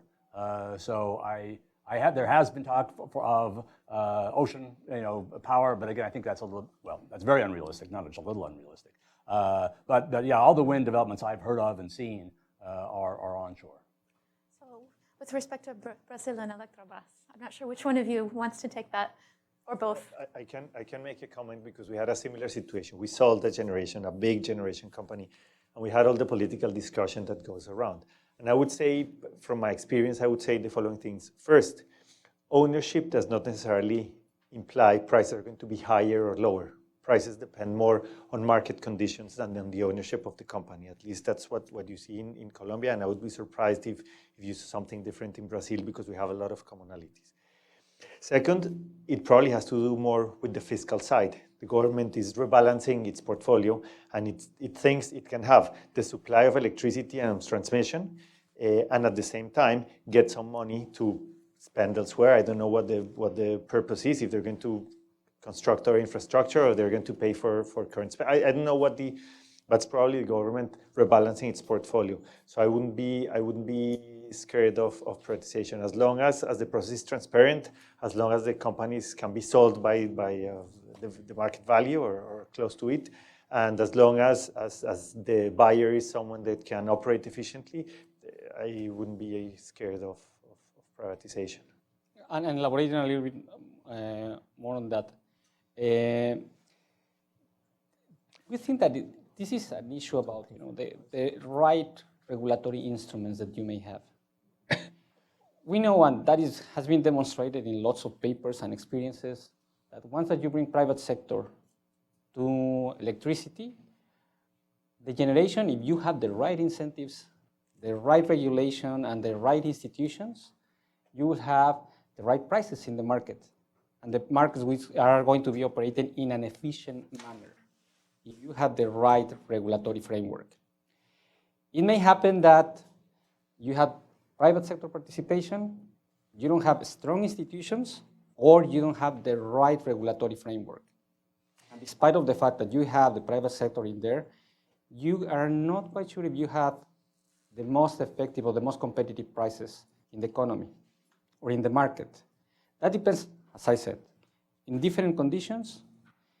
That depends also in having the right incentives to bring the private sector and to have a right balance between the risk and rewards that you have in order to have the appetite or to activate the appetite of the private sector to go to a specific activity. But the most important component that we have seen so far, no matter if we talk about a sector where you have a strong participation of the government or strong participation from the private sector, regulation is key and strong institutions. Yeah, thank you. A couple of comments of one thing that Adam said and another thing that Ariel said. In Colombia, when you said about 50,000 people and getting electricity to an island, I was thinking of some of the most remote areas in Colombia. You have 50,000 people together. There is no connection to a grid, and of course there's a land connection, but there's not connection to a grid. And one of the things we were experimenting with is building individual solutions using renewable energy. So our thinking was, maybe with a solar panel, you cannot provide a home with 24 hours of electricity for a television, a fridge, but maybe you can provide 6 hours of electricity for some appliances. And in terms of welfare, it's much, much better than to have 6 hours of a fridge, television, a radio, of a light to study, for your kids to study. It's much better than having none. So I think there's something that should be considered more, should have more work. It's providing these type of solutions, understanding that some electricity is better than non-electricity, and that renewables, that 50,000 people or 20,000 people can be large enough for some of these tailored solutions, or having a solar panel in each home. The other point related to that is that we have to think in terms of sustainability. One thing that worries me a lot in these discussions is that I feel we focus a lot on infrastructure and on generation, and we forget that you have to think in terms of the end user, and will he, every time he turns on the switch, will he or she have electricity? If there's a damage in part of the system, will someone come and fix it? How is that going to work? Is it possible to collect some money for the electricity consumed or not? How is that going to work? Who's going to collect the electricity? We forget that, and we focus too much on the infrastructure. And the other part we forget sometimes is the one that really determines if it's going to be a solution, it's going to work or not in the long run. The other point, when it comes to willingness in terms of politicians, we tend to stop there and say, is there willingness or not? And willingness is not something as abstract that is there or is not there. I think willingness has to do with with thinking about what matters to politicians. And politicians, for example, have to deal with energy prices. When prices go up, they feel the pressure all the time. Once a month, all households get an energy bill, and they have to pay it. And if it goes up, then that's a political problem. Reliability issues are not so frequent. So you have to take advantage when things like the one I mentioned in Central America took place, when when blackouts occur, because the problem is fresh, and then you can get traction. So you have to think on what's the important thing politicians are feeling, what's the pain politicians are feeling. You have to think in what part of the political cycle are we. A starting government is more willing to spend political capital in certain things than a government that it's towards its end.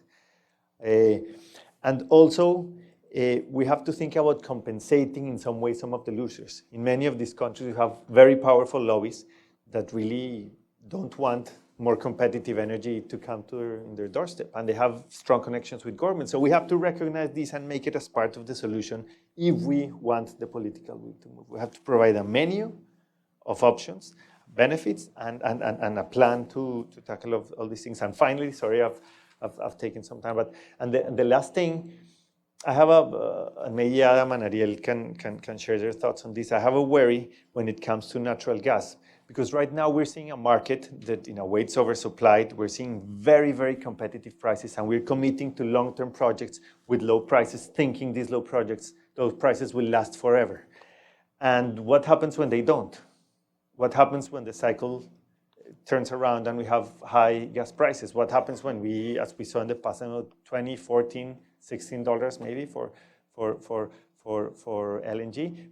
What's going to happen in those countries? You have to pay attention, because my feeling is that a lot of projects are committing, thinking these prices will continue, and I don't believe that's the case at all.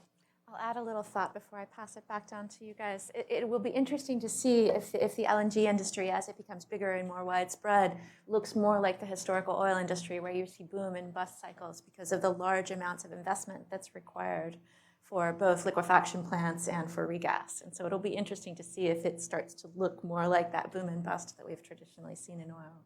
It could make some of the things we're talking about challenging. But do either of you want to respond to that, or should I pass it back out to the audience?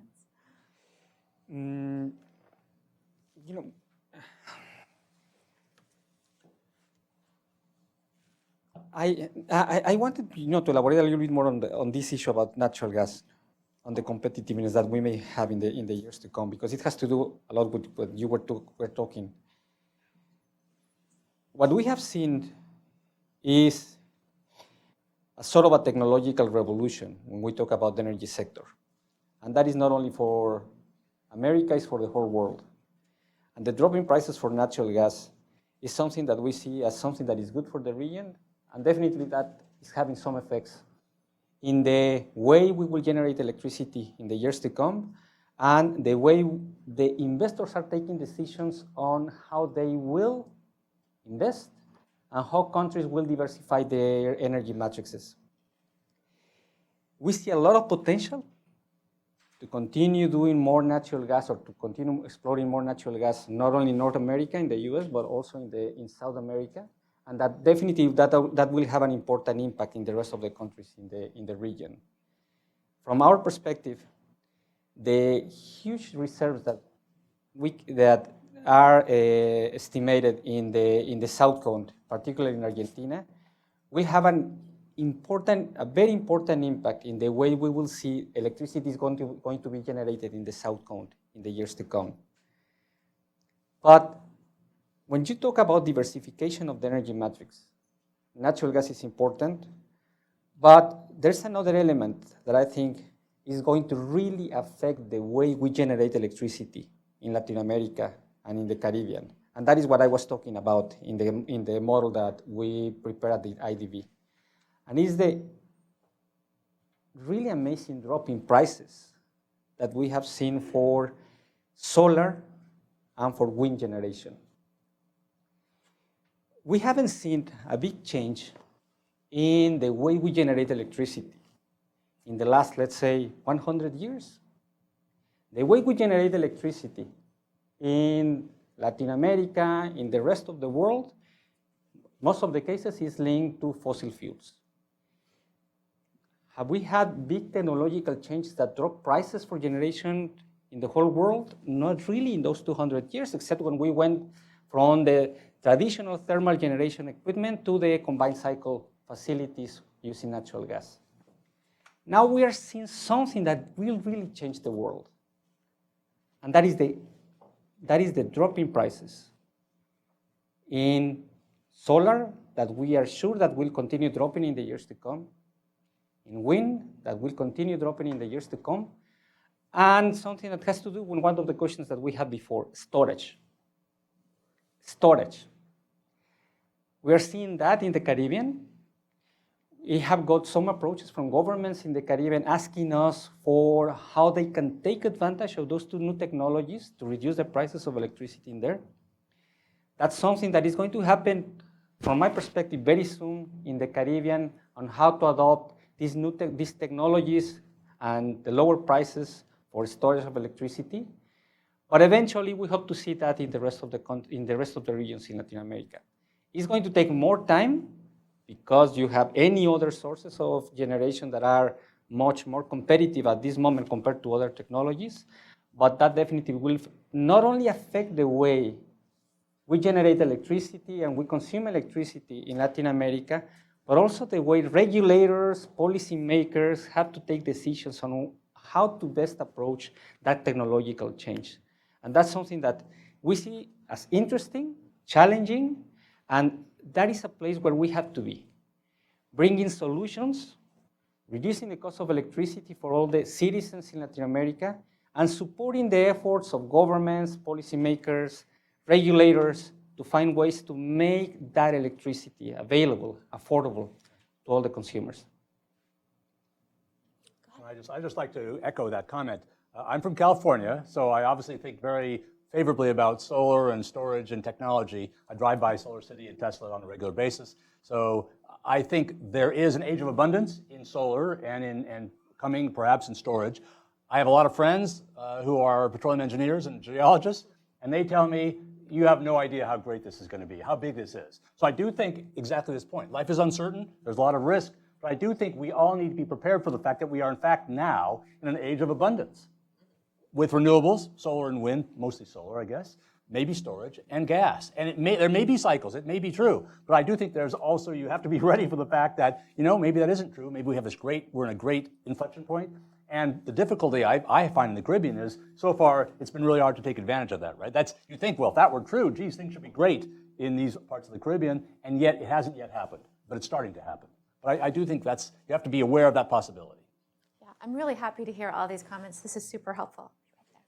But particularly about storage, like you look at the Caribbean or remote communities in Central South America, they really have the opportunity to be laboratories of innovation for energy storage because either you don't have access at all, as you spoke about, or your comparative price is quite high, and it gives you a lot of room for innovative technologies to, to take hold and to start to become cheaper as we implement them. So it's exciting. Go ahead.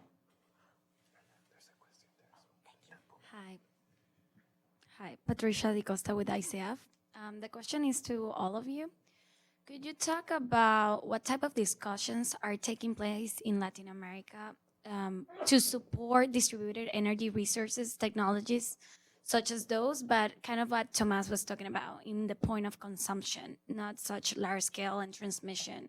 So that will support the security that Ariel mentioned, that these countries don't want to have transactions between the borders, and also wouldn't allow some access to other people without access to electricity.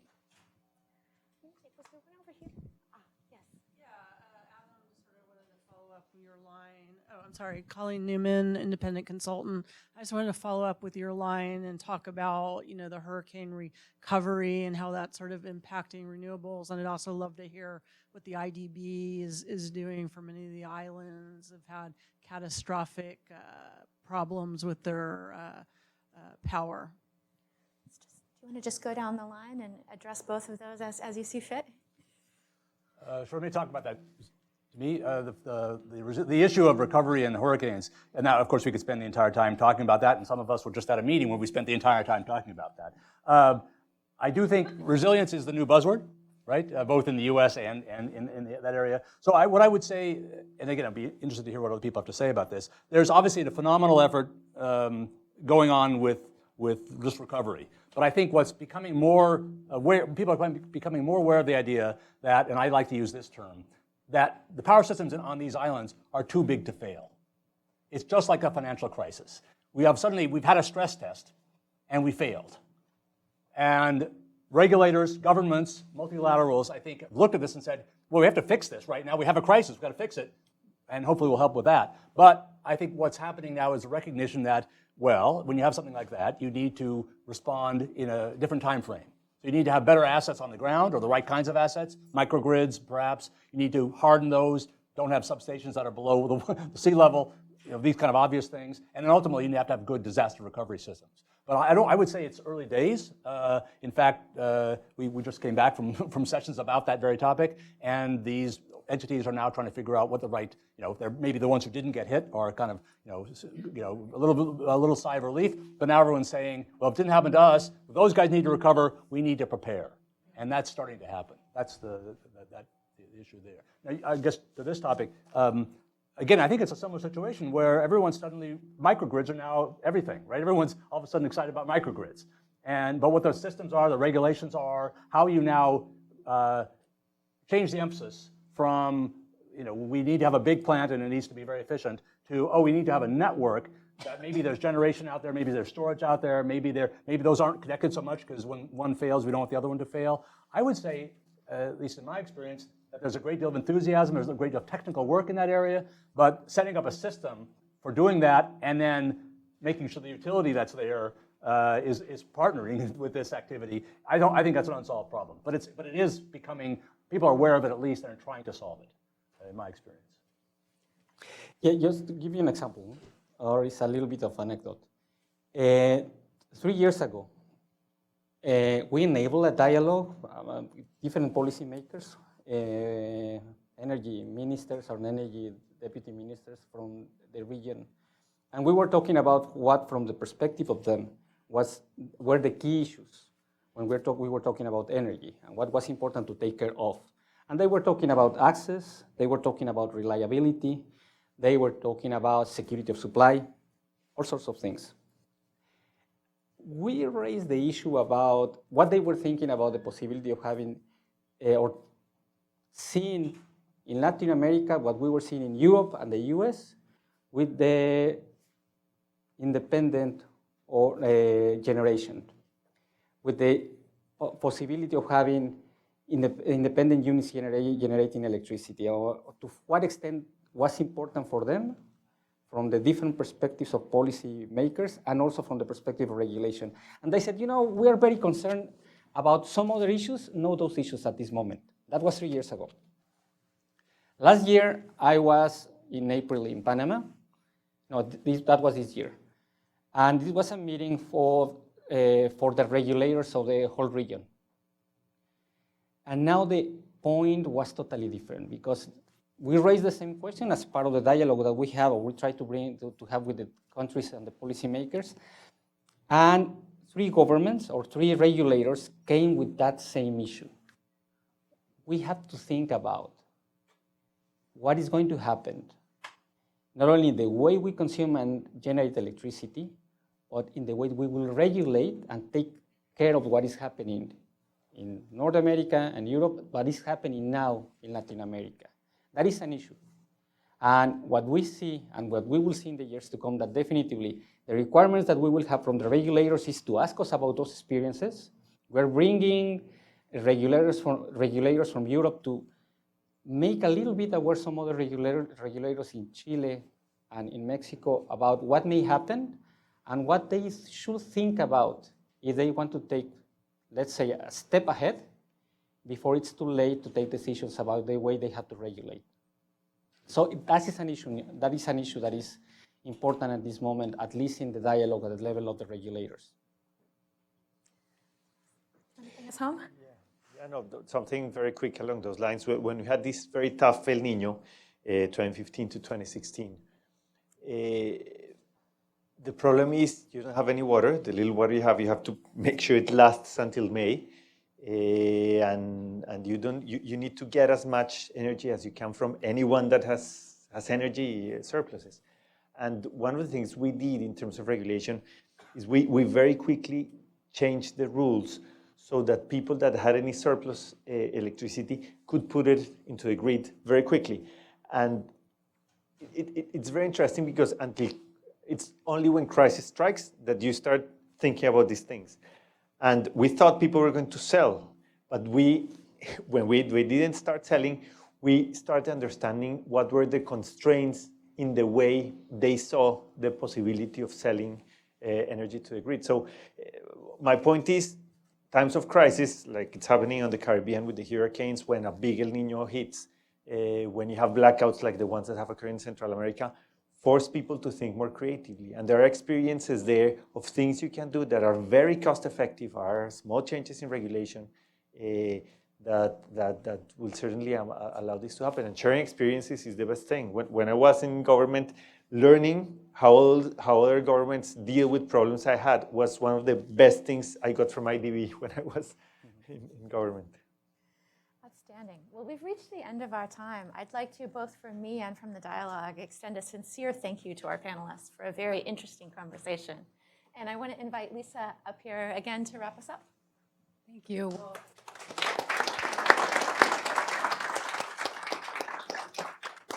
I don't want to keep you from your lunch, so I just want to thank everybody for coming. An excellent panel, all of the discussions, and thanks again to our sponsors, Conoco, Chevron, and Berkeley Research Group for supporting this event. We'll be doing a lot more work on all these issues, so look forward to keeping in touch. Thank you. Thank you.